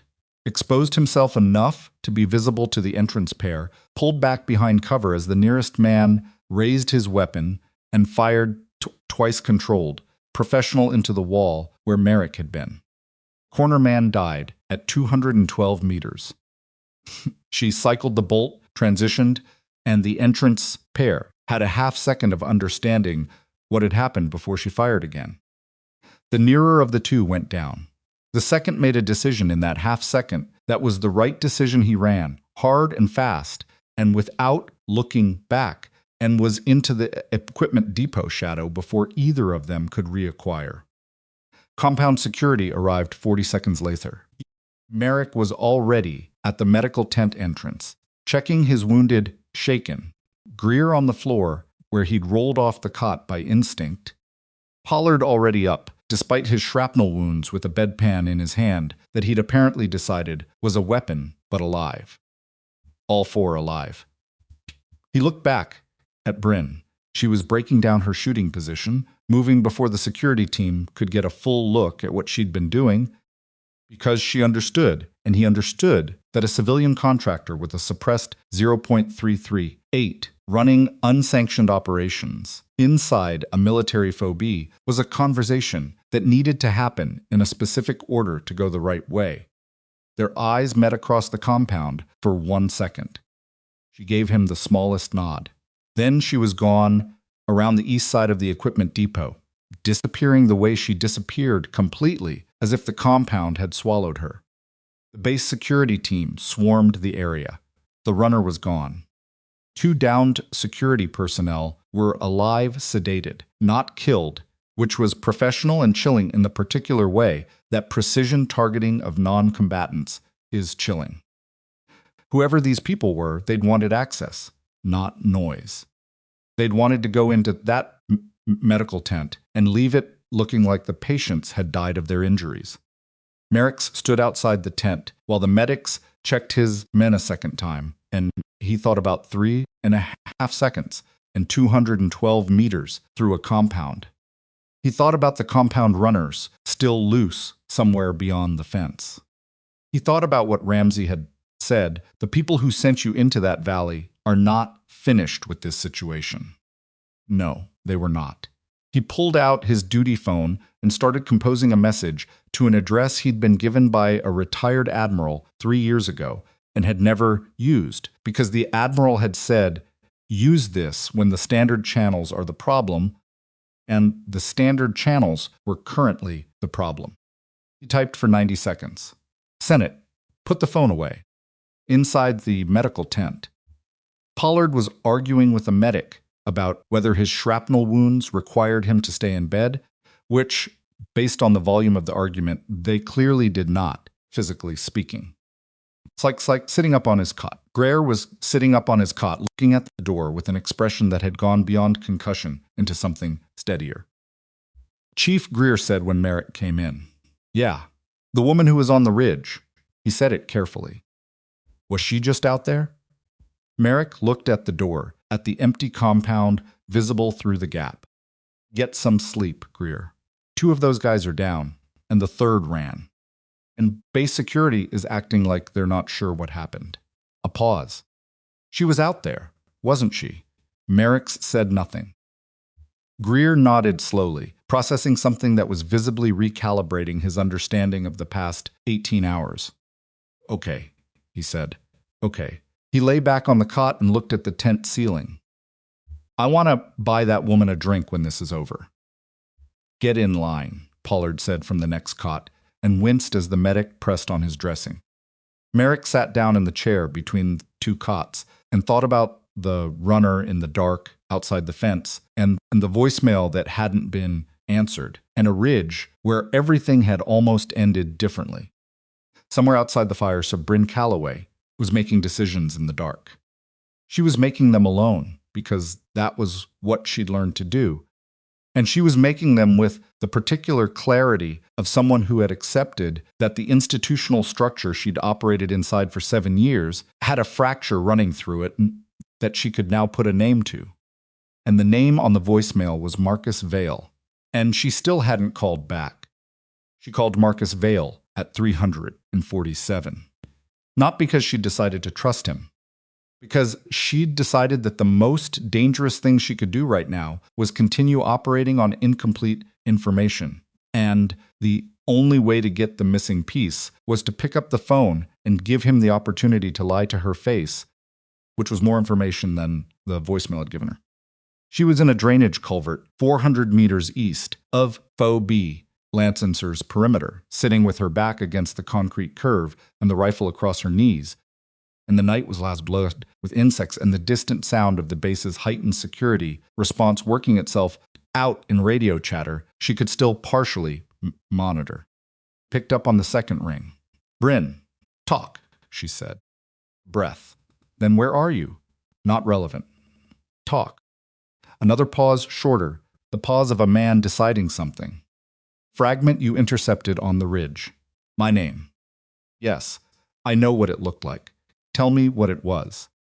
"I've been running a parallel channel into Lazarov's network for 14 months, he said. "Deep access. Single source, no institutional documentation. Completely off book. The name you heard was a designation, a source identifier he uses for me in his internal communications. Because he thinks I'm his." The words came measured, each one placed. "I'm not his. I've been feeding him managed information for over a year to maintain the access." She sat with that, turned it over, looked at its surfaces. "Odessa," she said. "Odessa was not me." His voice changed on those 4 words, dropped a register, acquired a weight that wasn't there before. "I know you've been considering it. I know what the fragment looked like. Odessa was a separate breach, a network infiltration on Lazarov's side that we didn't know about until 8 months after the fact. I have documentation. I couldn't show it to you because the parallel channel would have collapsed. 3 people died, Marcus. I know. You knew there was a breach, and you didn't." "I knew 8 months after," he said, and the precision of it cut through her sentence. "I spent 8 months thinking the same thing. You spent 3 years thinking that it was a security failure. Random.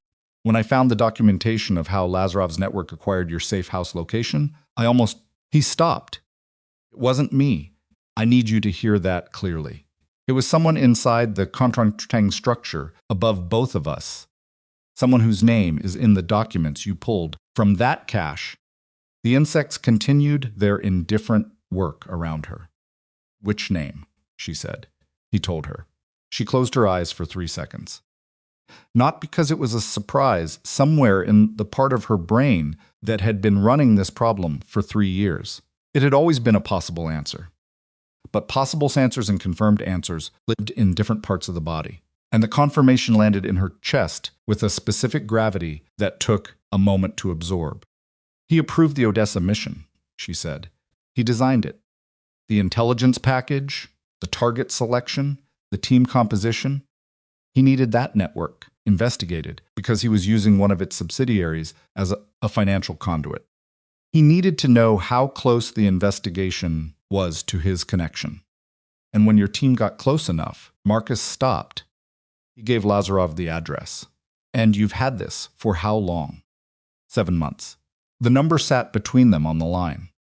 7 months, she said, and the flatness in her voice was the kind that comes after anger has completed its initial movement and settled into something harder and more durable. "You had this for 7 months, and I couldn't verify it without the transaction documents.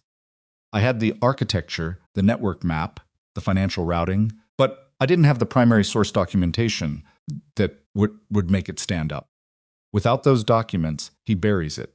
He has the access and the institutional position to bury it completely."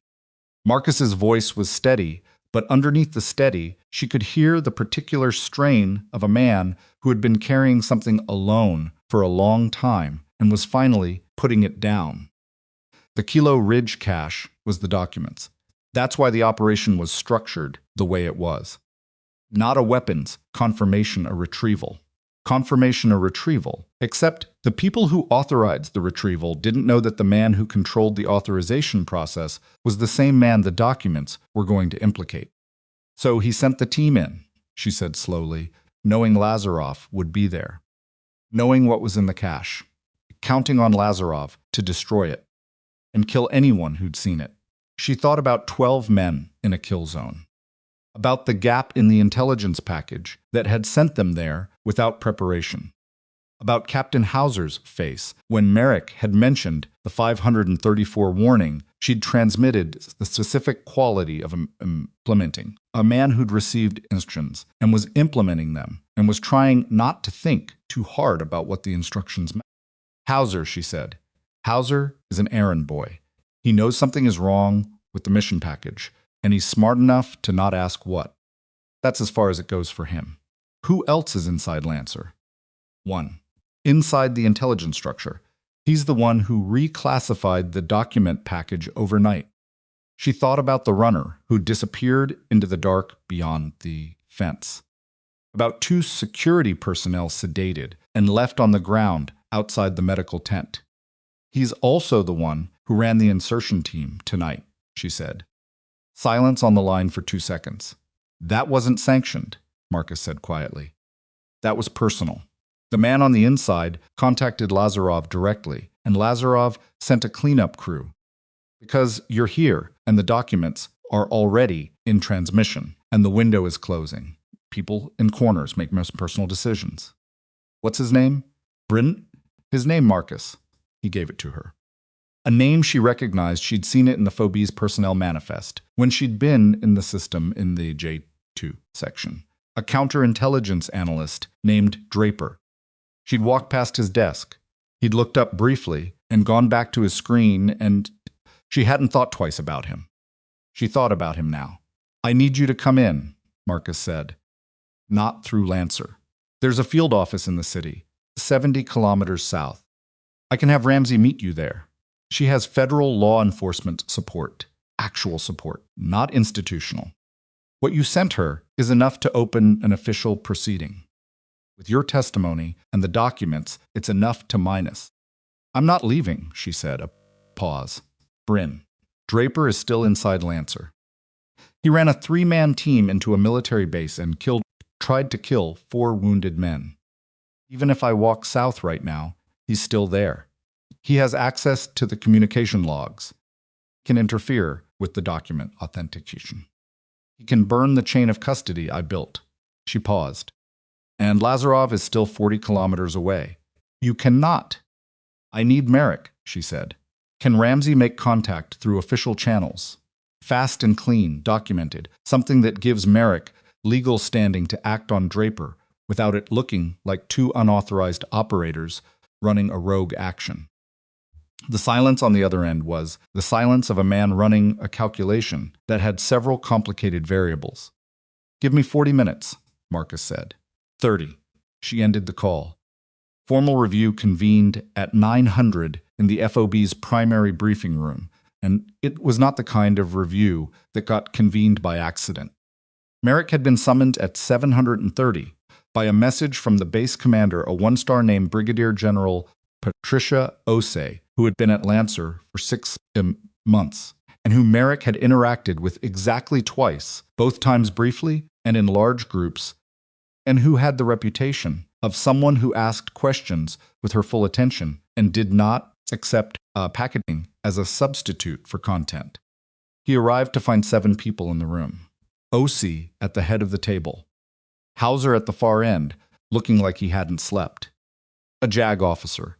2 people from the J2 section he recognized by face. A woman he hadn't met, who was introduced as a federal oversight representative, and who he recognized from the description of her eyes as Ramsey. And Draper, the counterintelligence analyst from J2, sitting at Hauser's left, with the careful neutrality of a man who knew this room was potentially dangerous and was performing calm. Merrick sat down, looked at Osei, looked at Ramsey, looked at Draper. Draper looked back at him with the mild expression of a man who had nothing to worry about. Chief Petty Officer Merrick, Osei began. This review covers the Kilo Ridge operation, post-operation intelligence handling, and a security incident that occurred on this installation at approximately 210 this morning. She had a legal pad in front of her and a pen that she hadn't picked up yet. I want your account. Start at mission brief. He gave it to her. Cleanly, precisely, in the same factual language as his AAR.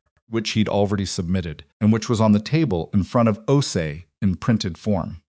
He covered the mission brief, the intelligence package discrepancy, the progressive contact from insertion to the ridge, Callaway's involvement, and the sincere channel transmission. He covered the post-operation intelligence conversation with Hauser. He covered the document reclassification and the medical complex attack. It took 18 minutes. Nobody interrupted.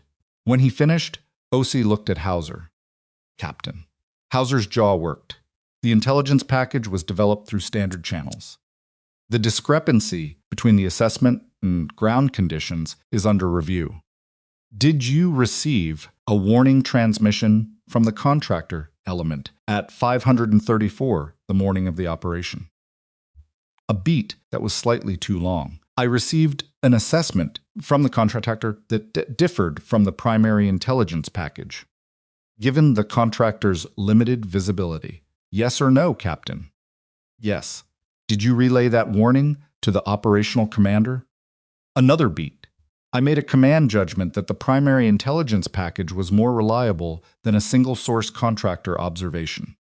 You made that judgment, Osei said carefully.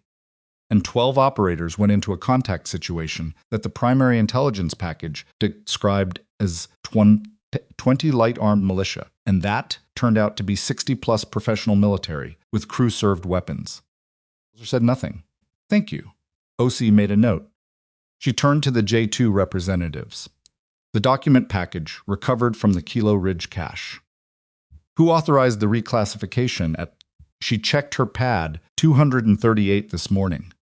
One of the J2 representatives, a major named Strand, who had the look of someone trying to sit very still inside a fast-moving vehicle, said, "The reclassification was processed through our section." I asked who authorized it. Strand glanced at Draper. It was a fractional glance, the kind that someone makes when they're trying not to make it and makes it anyway. Half a second, quickly corrected. Draper's expression did not change. Merrick watched Ramsey put her pen down on her legal pad. She'd written one word. He couldn't read it from where he was sitting. I processed the reclassification, Draper said. His voice was even. Professional. The voice of a man who had prepared for this room. The document package contained information at a classification level above the standard custody log. The reclassification was procedurally appropriate. 238 in the morning, Osei said. Intelligence, work doesn't keep business hours, General. Osei looked at him for a moment with the expression of someone deciding whether to be impressed or even offended by that answer, and landing on neither. Ms. Ramsey, she said. Ramsey opened the folder in front of her. General Osei, my office has been conducting an oversight review of intelligence handling related to a series of Eastern European operations over the past 4 years. In connection with that review, we received a document transmission at 511 this morning, originating from within this installation. She slid a single page across the table to Osei. That transmission included materials from the Kilo Ridge cache, along with a provenance document establishing their chain of custody. Those materials are now in the possession of my office and have been logged under federal evidence protocols. The room was quiet. Additionally, Ramsey continued, my office has a federal warrant, issued this morning at 640 for the examination of this installation's internal communications logs for the period covering the past 72 hours. She placed a second document on the table. Warrant specifically names an individual within this installation as a subject of investigation in connection with an unauthorized intelligence disclosure and a security incident occurring at 210 this morning. She didn't look at Draper. When she said it, she didn't need to. Draper looked at the warrant. His expression didn't dramatically change. He was too professional for dramatic change, but something in it recalculated. The mild neutrality became something slightly different, slightly more careful. The individual named is present in this room, Ramsey said. Osei looked at the warrant. Then she looked at Draper with the full, unhurried attention of a general officer, confronting a fact she hadn't been given in advance and was not pleased about. "Mr. Draper," she said. Draper said, "I'd like to consult with legal counsel before making any further statements." Which was, Merrick reflected, the most honest thing anyone in the room had said in the past 40 minutes. The formal portion of the review continued for another 3 hours after Draper was removed from the room by 2 military police officers and the JAG officer, and those 3 hours were the grinding administrative work of institutional damage assessment, which Merrick sat through because he'd been told to, and because he understood that the boring infrastructure of accountability was what made the dramatic parts mean something. Hauser was placed on administrative hold pending the intelligence review. This was communicated to him in the flat language of bureaucratic consequence, and he received it the way a man receives news he'd been expecting for 24 hours, with the specific relief of someone for whom the other shoe has finally dropped.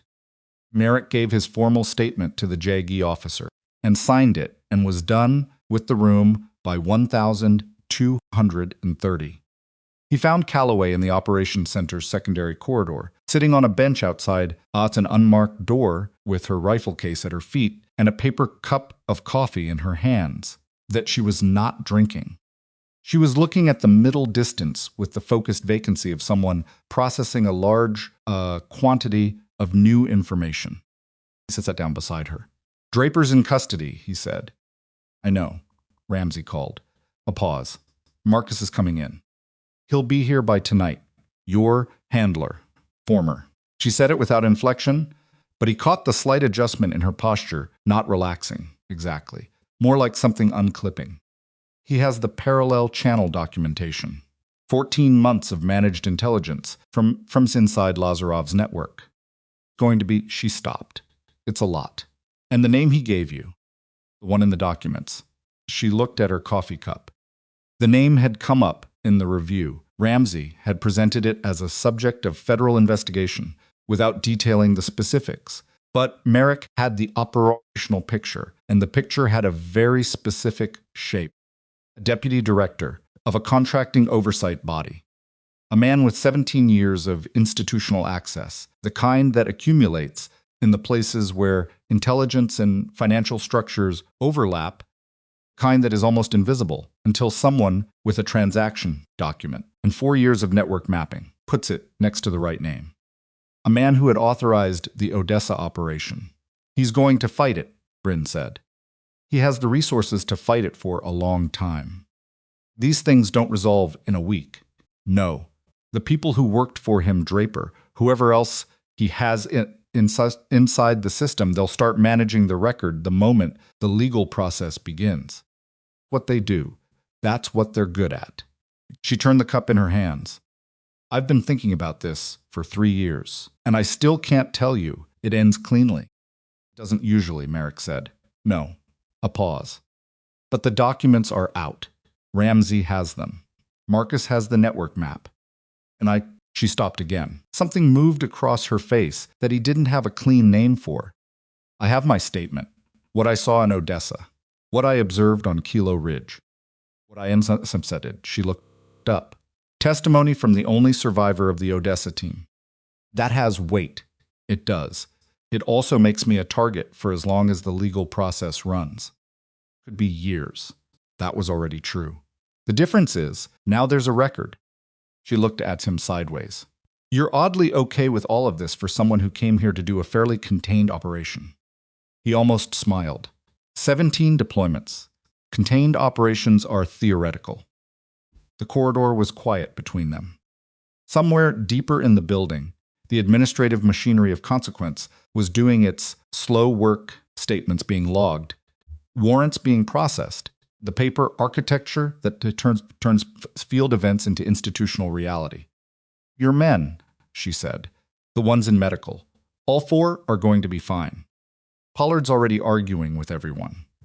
Greer's going to have headaches for a month." She nodded.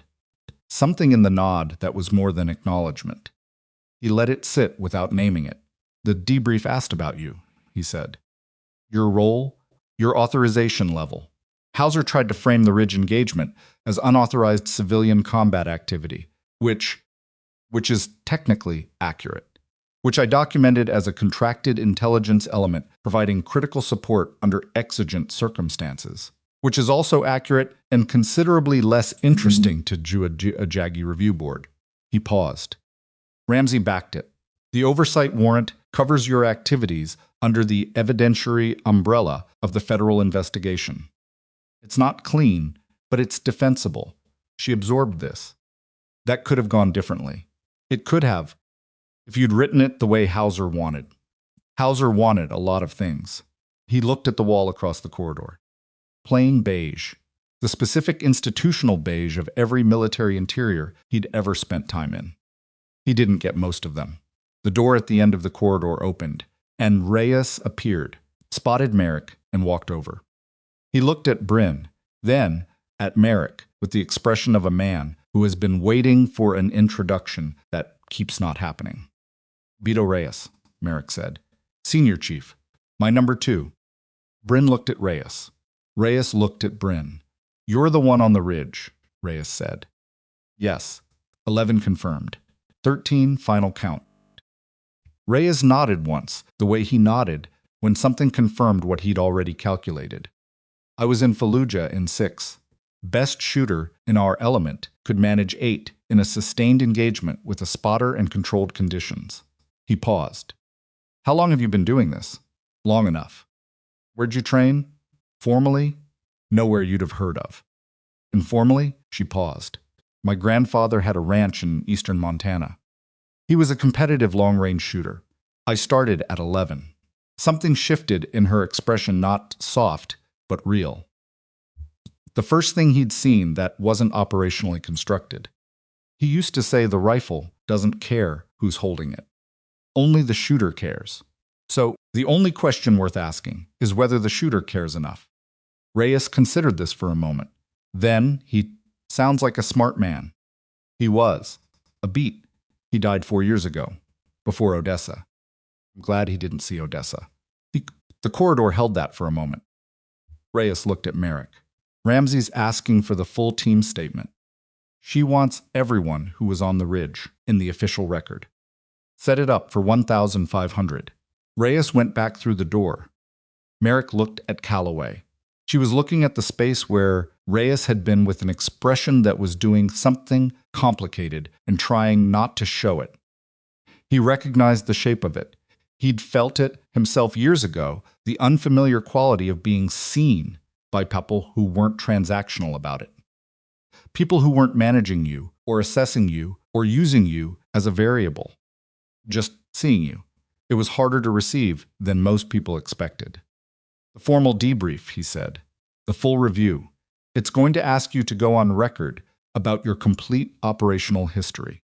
Not just Kilo Ridge, Odessa, your training, your capability assessment. All of it. She looked at him directly. I know. There are people in that review who are going to push back, who are going to argue that your presence on Kilo Ridge was destabilizing, that a lone contractor operating without authorization introduced unpredictable variables.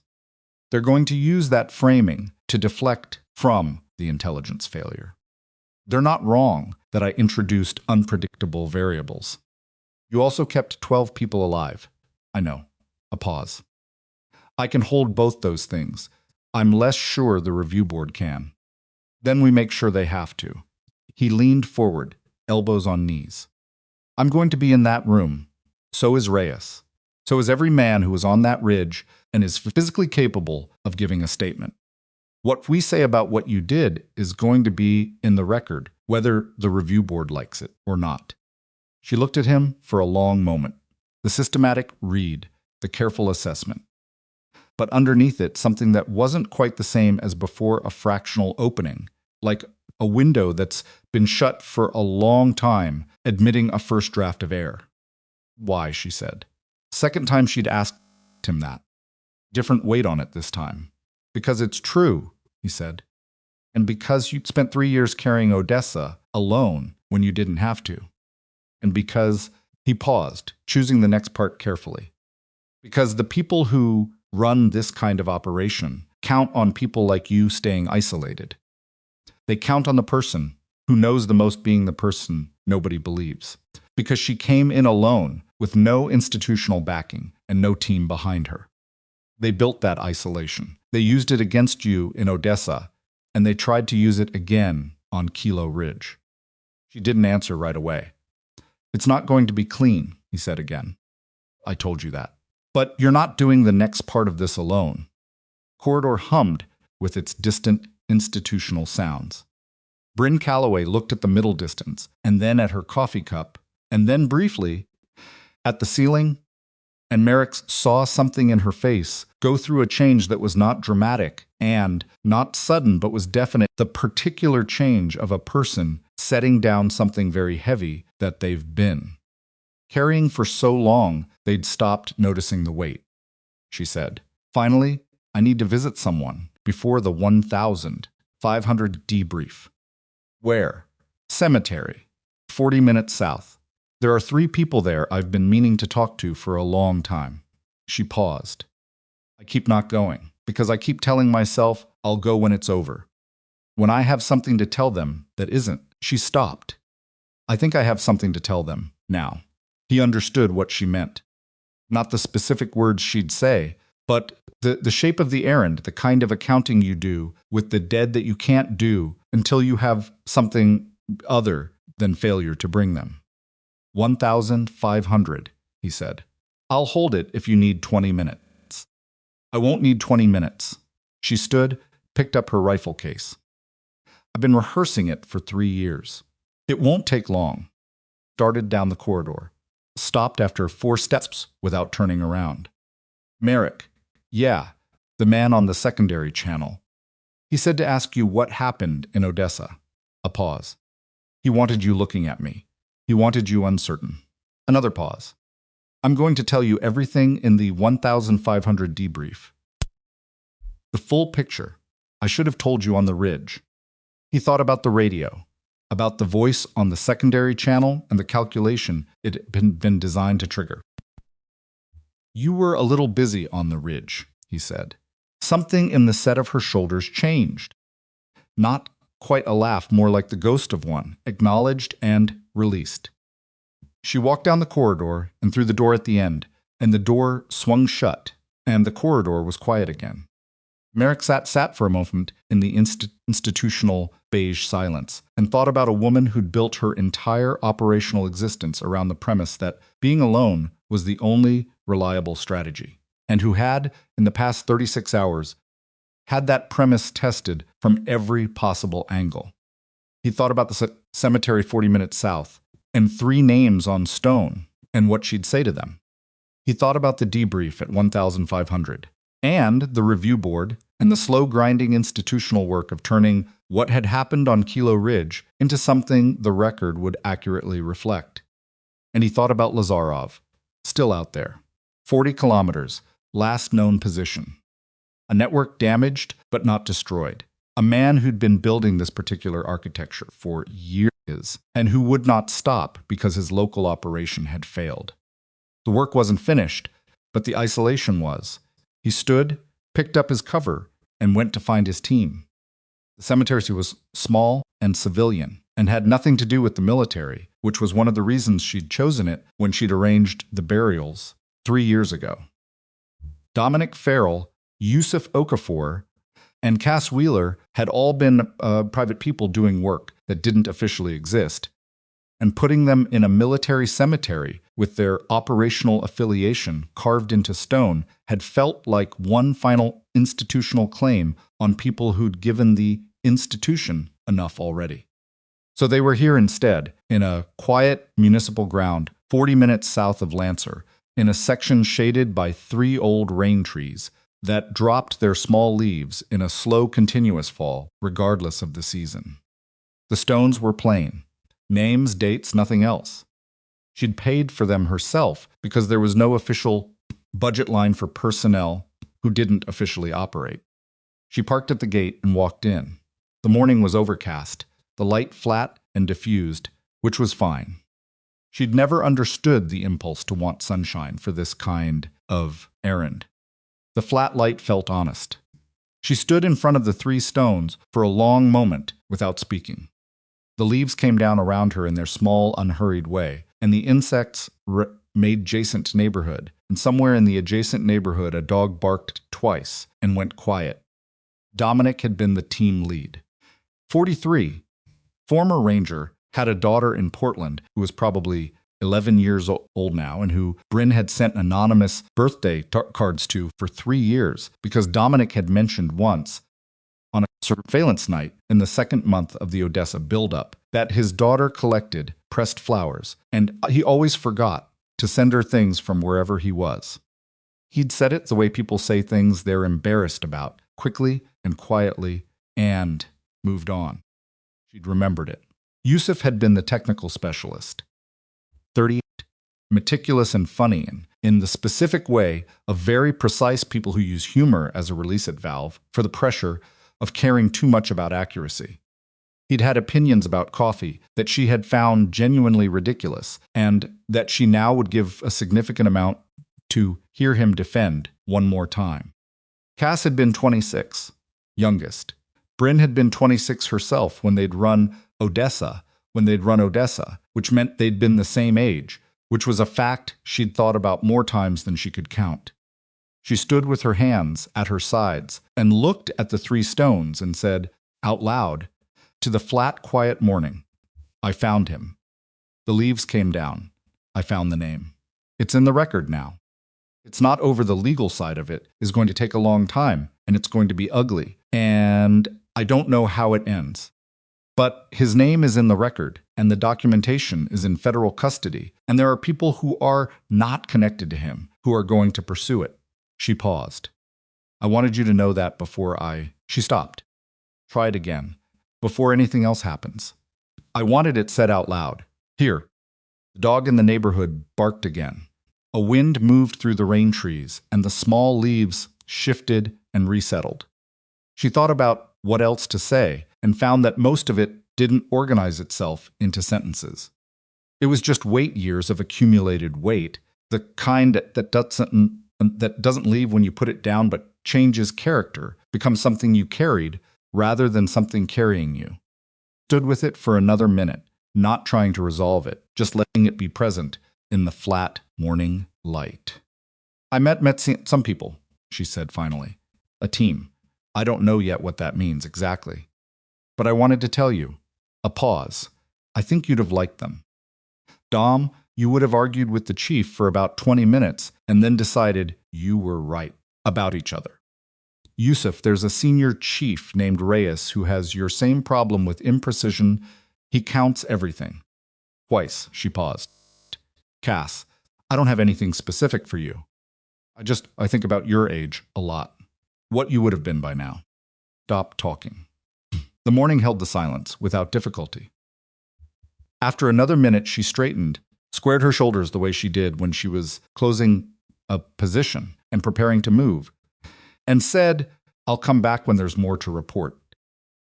She walked back to the car. She sat in it for 3 minutes without starting the engine. Then she started the engine and drove back north toward Lancer and the 1,500 debrief, and whatever came after that. And the road was clear, and the overcast light made everything visible without making anything shine, which felt, on balance, about right. The 1,500 debrief ran 4 hours and 11 minutes and was the most comprehensive formal review of her operational history that anyone had ever conducted in her presence, which was notable because she'd participated in 12 formal debriefs over 7 years, and this was the first one she'd gone into without a prepared position. Told them everything: the training, the recruitment, the specific arc of how a 23-year-old forensic analyst becomes someone who can put a 0.338 round through a PKM gunner at 437 meters without a spotter in a contested jungle environment, which is not a single event, but an accumulation of them, each one building on the last, each one costing something.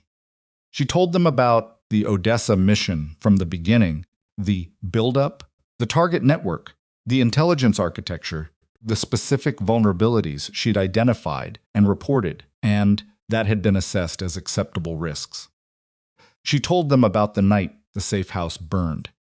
She told it without drama, in the flat, precise language of someone who has processed an event to its bones and is presenting the skeleton. The review board had 4 members, 2 of whom she knew were skeptical from the way they listened to the subtle forward lean of people waiting for inconsistency. The slight delay before taking notes, that means they're evaluating credibility rather than recording content. She answered their questions directly, including the ones designed to find gaps, and when there were no gaps to find, they shifted Hood to the authorization questions, which were fair.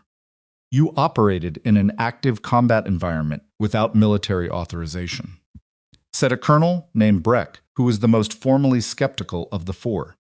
Yes. In the absence of authorization, what authority did you claim for the use of lethal force? Imminent threat to life. Multiple individuals.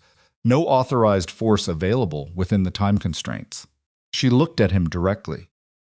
The same authority every person in this room would claim if they watched someone about to be killed and had the means to stop it. Breck wrote something. The escalation of force was proportionate to the threat. She didn't let that one hang. I engaged command elements and crew-served weapons positions. I did not engage personnel who were retreating or non-threatening. I prioritized targets by immediate lethality to the allied element. If you want the specific sequence and the reasoning for each engagement, I can give you that. Breck looked up. Can you? Yes. She meant it literally, and something in the specificity of her answer recalibrated his skepticism to something more like attention. In order of engagement, Northern PKM crew, 2 personnel, priority because crew-served suppression was preventing the Allied element from maneuvering. Then the command element in the eastern tree line, the individual I assessed as the operational commander, based on radio handset type, body language, and the orientation of adjacent personnel. Then the RPG operator in the southern element, who was reloading for a second, shot at the Allied element's primary cover position. That's sufficient, Breck said. He looked at his notes. Then at her. What is your current institutional affiliation? Contracted to JSOC intelligence support through a private security firm. The contract was a surveillance and analysis tasking. No combat authorization. And your handler, Marcus Vale. Former.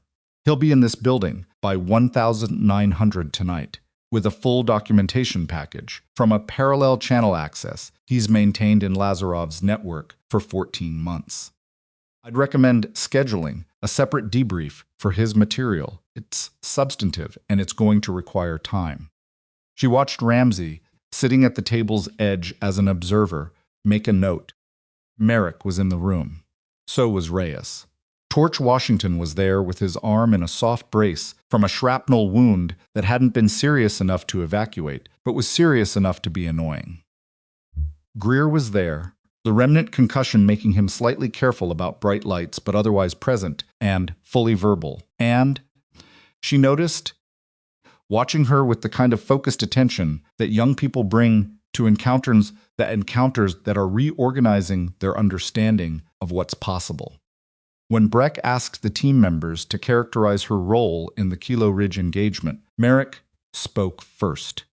He was precise and he was complete, and he was unwilling to soften any of it in either direction.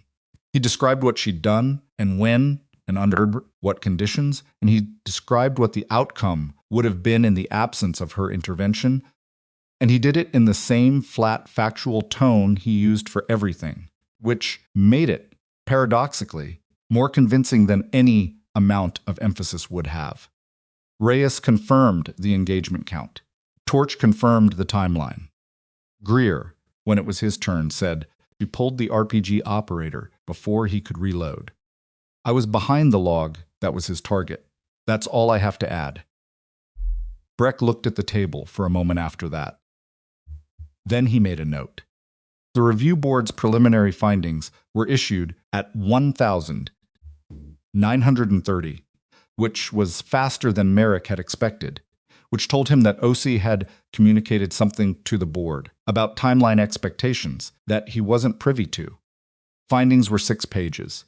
He read them twice. The intelligence failure was documented formally.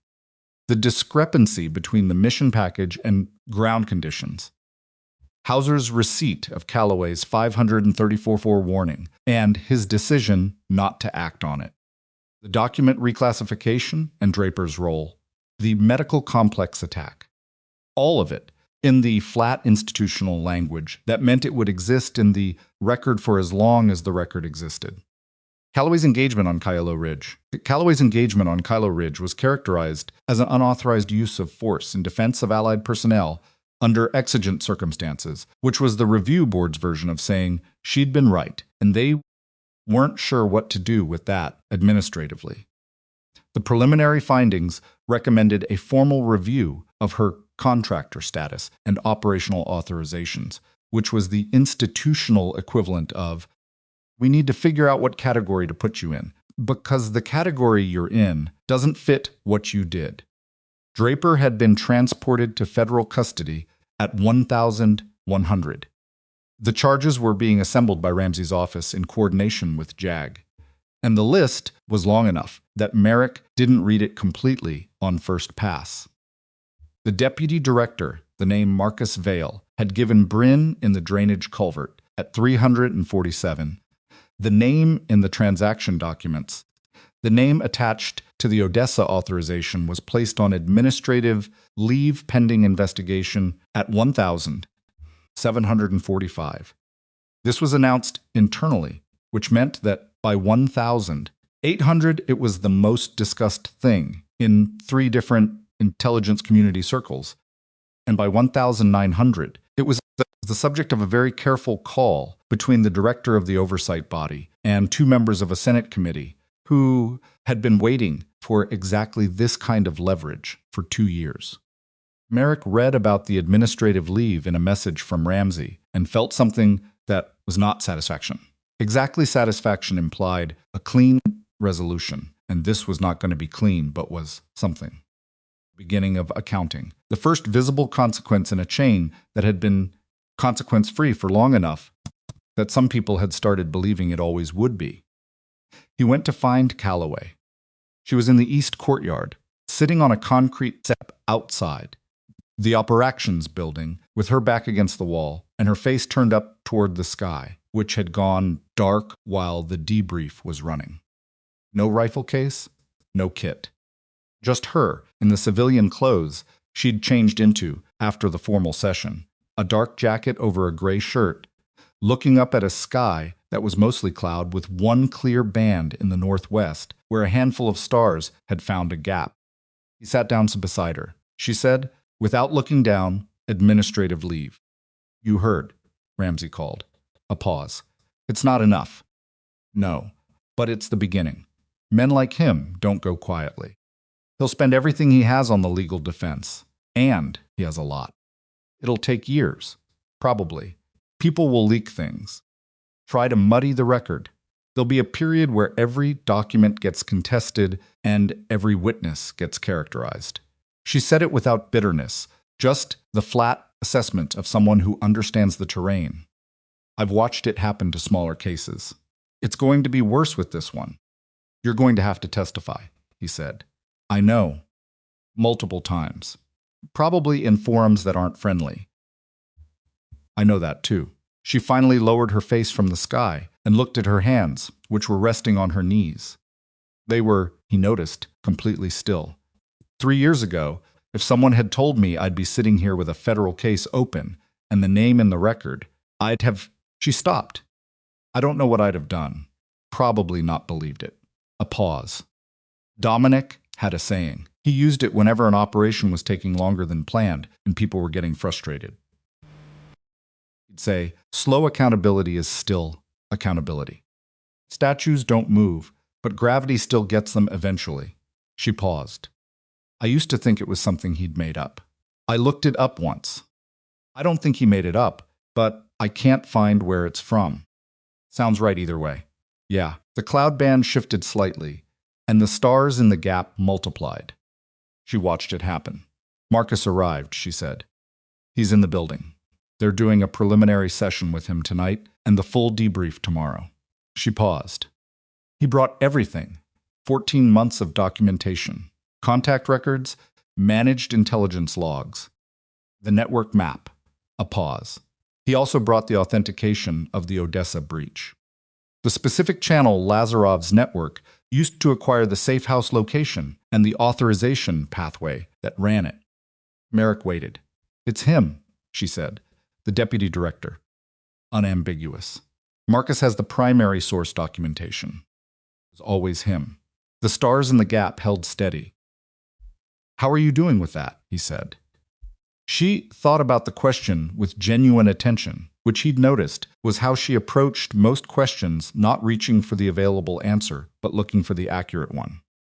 I spent 3 years being right and unable to prove it, she said.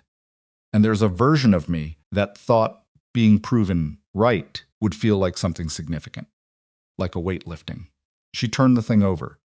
It doesn't feel like that. It feels more like the weight is the same. The weight is always going to be the same. Dominic and Yusuf and Cass are still dead. Knowing who's responsible doesn't change the part of it that can't be changed. A pause. But knowing matters. It matters for the record. It matters for his daughter in Portland. She stopped on that. Held it. It matters that it isn't a mystery anymore. That's not nothing. No, he agreed. It's not nothing. They sat with that for a moment. Then she said, Lazarov. Still at large. Last confirmed position 43 kilometers north. The network he's running is disrupted, but not destroyed. Draper's arrest will accelerate the disruption, but he has redundancy built in. He's been running this long because he builds redundancy. He'll run, she said. He'll assess the damage from Kilo Ridge, assess the document exposure, assess Draper's arrest, and he'll determine that this operational theater is burned and move. He has infrastructure in at least 3 other regions. She paused. He'll rebuild. Differently, but he'll rebuild. Then he gets found again. It's not that simple. I know it's not. He looked at the sky. But it's not that complicated either. He runs. Someone tracks him. That's how it's worked before, and that's how it keeps working. He paused. You've been tracking him for 3 years already. You know his patterns better than anyone we have institutional access to. She was quiet for a moment. That's a job offer, she said. Observation. It's a job offer, dressed as an observation. He didn't deny it. Ramsey has a framework, formally authorized. Institutional backing, legal coverage, a team structure that gives you support without taking away the operational autonomy that makes you effective. He paused. It's not a contractor arrangement. It's a proper designation. Kind that means when you transmit a warning at 534, someone is required to treat it as intelligence rather than noise. She looked at the gap in the clouds where the stars were. I've been working alone for 3 years, she said. I know. I work alone because teams are... She stopped. Because I've seen what happens to teams. I've seen it too. He looked at his hands. I've been running teams into situations that could have gone the way Odessa went for 17 deployments. Sometimes they go wrong. You lose people. He paused. It doesn't stop being true that you also save people. Both things are always true simultaneously. The loss doesn't cancel the reason. She turned and looked at him directly, and in the slant of light from the operations building, she had the particular expression of someone in the process of deciding something that they've been deciding slowly for a long time and have finally reached the last increment. You'd be there, she said. Your team. Some version of it. It'd be joint her framework, our operational capacity. Lazarov is a JSOC level problem, as much as it's an intelligence problem. Merrick. Yeah. If I say yes to this, and we're in a situation like Kilo Ridge again. She stopped. I need you to understand that my way of operating is not conventional. I make decisions fast, and I don't always explain them in real time. I go to ground when I need to go to ground, and I come back when I come back. I'm not going to be someone who checks in every hour. I know how you operate, he said. I watched you operate for about 4 hours under live fire. I have a reasonable picture. She paused, and what came next cost her something to say out loud. I'm not easy. I don't do well with people for long stretches. I have a knee that talks to me in cold weather and on difficult terrain, and I sometimes make poor decisions about how hard I push it. Carry things that I'm still working out how to carry. A beat. I am not the clean, capable solution that a job offer implies. He looked at her. I have 17 deployments of not being the clean, capable solution, he said. I've got a back that's been arguing with me since 2019. I have recurring nightmares about a specific mission in 2017 that I am not going to describe in a courtyard. I lose my patience with institutional processes approximately every 3 hours and have to actively manage it. He paused. Reyes has a gambling problem he's been managing for 6 years. Torch hasn't slept more than 5 consecutive hours since 2015. Greer is 24 years old and still figuring out what he signed up for. A beat. We're not the clean, capable solution either. We're just the people showing up and trying to do the thing right. She looked at him for a long moment. Then something happened in her face that he hadn't seen before. Not the ghost of a laugh this time, the actual thing, brief and real, and slightly surprised at itself, gone almost before it fully arrived. Okay, she said. Okay, yes, or okay, you're thinking about it. Okay, yes.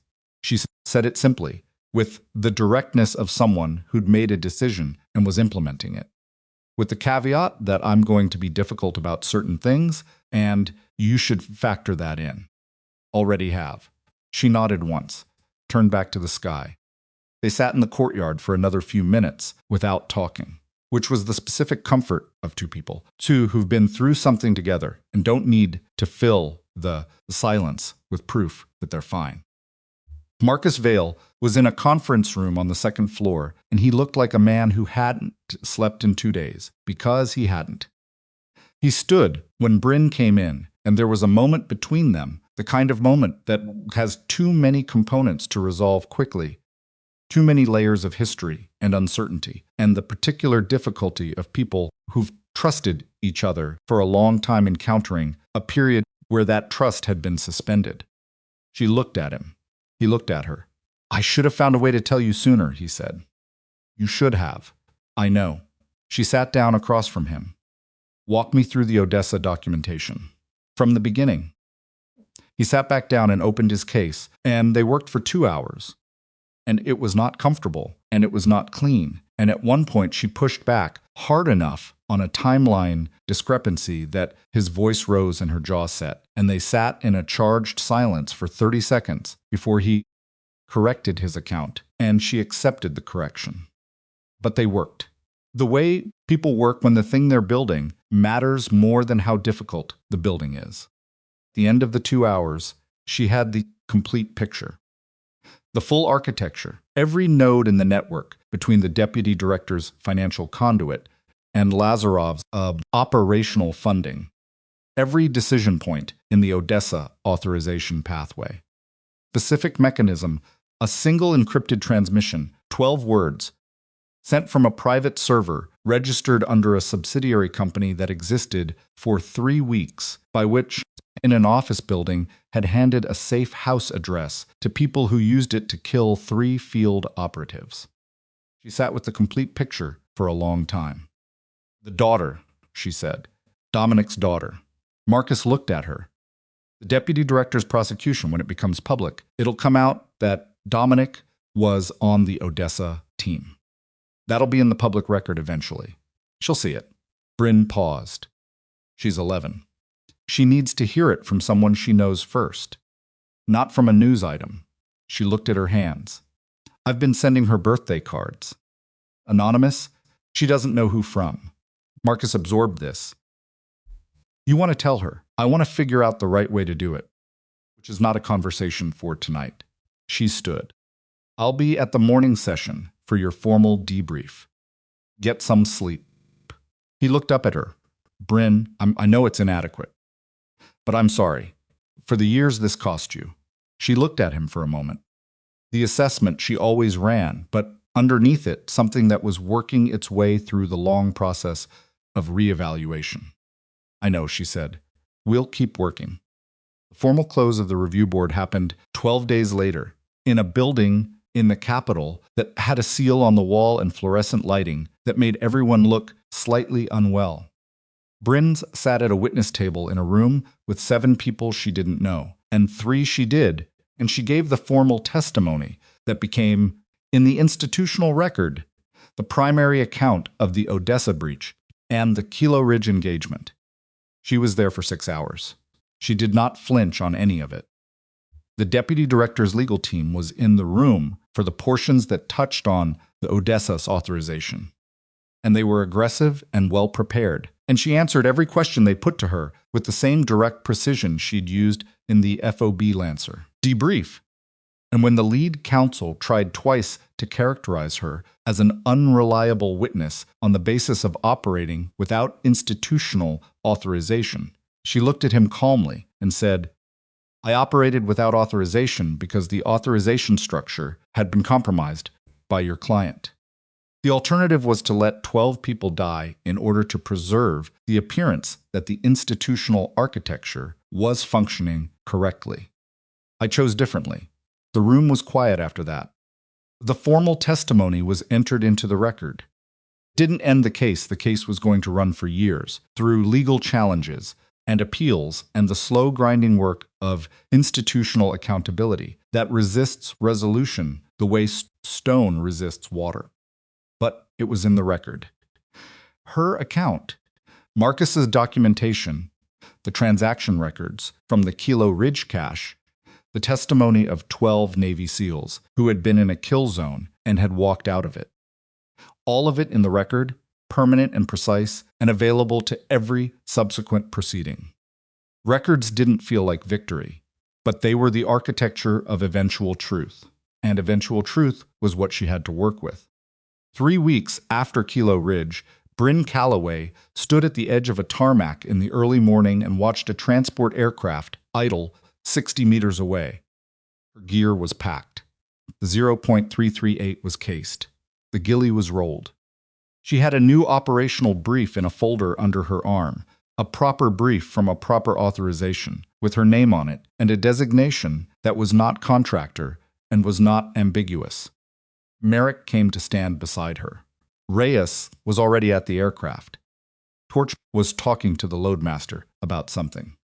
Greer was drinking coffee and looking at the sky with he was trying to memorize the color. Spawn.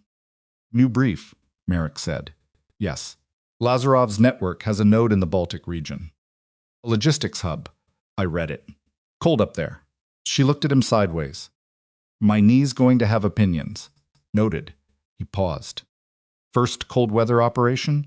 No. I did 18 months in Eastern Europe. I know how to layer. Good. He picked up his kit bag. Calloway. Yeah, the formal designation. The paperwork. He paused. How's it feel? She thought about it. The genuine kind of thinking. Not the quick reach.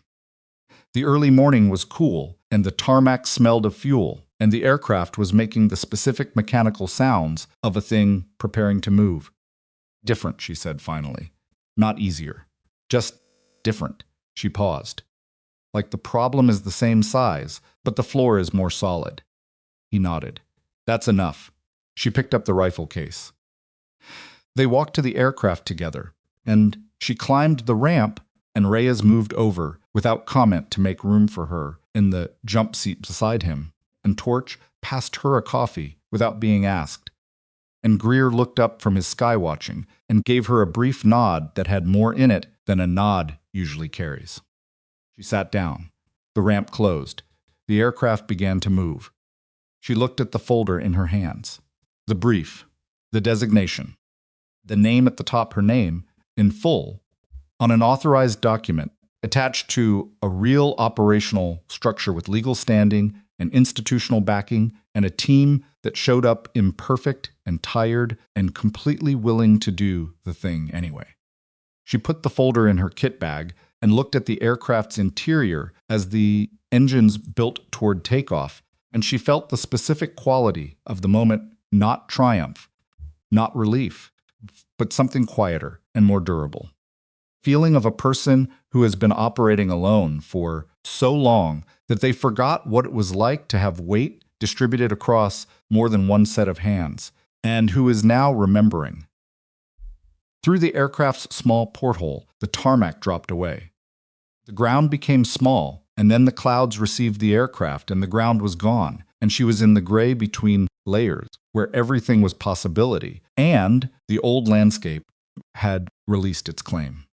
Reyes said without looking up from the brief he was reading, "Your grandfather, the rancher, you said he taught you to shoot at 11. Yeah. What did he say? When you were learning, the thing they always say." She thought about it. The specific memory cold Montana morning, her grandfather's hands on her shoulders, adjusting her position, the weight of the rifle, new and serious in her grip, the target 300 meters distant and impossibly small. He said, "The only thing between you and the shot is everything you're not willing to let go of." She paused. "It took me 20 years to understand." He wasn't talking about the rifle. Reyes looked up from his brief, looked at her, then back at the brief. "Yeah," he said, "that's right." The aircraft climbed through the gray and broke into clear air above the cloud layer, and the light was sudden and enormous, and Bryn Calloway sat in it with her team around her, and her grandfather's words settling into the particular place where true things live, and for the first time in 3 years, the weight she carried felt like something she was choosing, rather than something that had chosen her.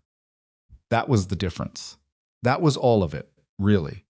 You don't wait until the burden is gone. You keep moving until moving becomes the thing that makes it bearable, and you don't do that alone.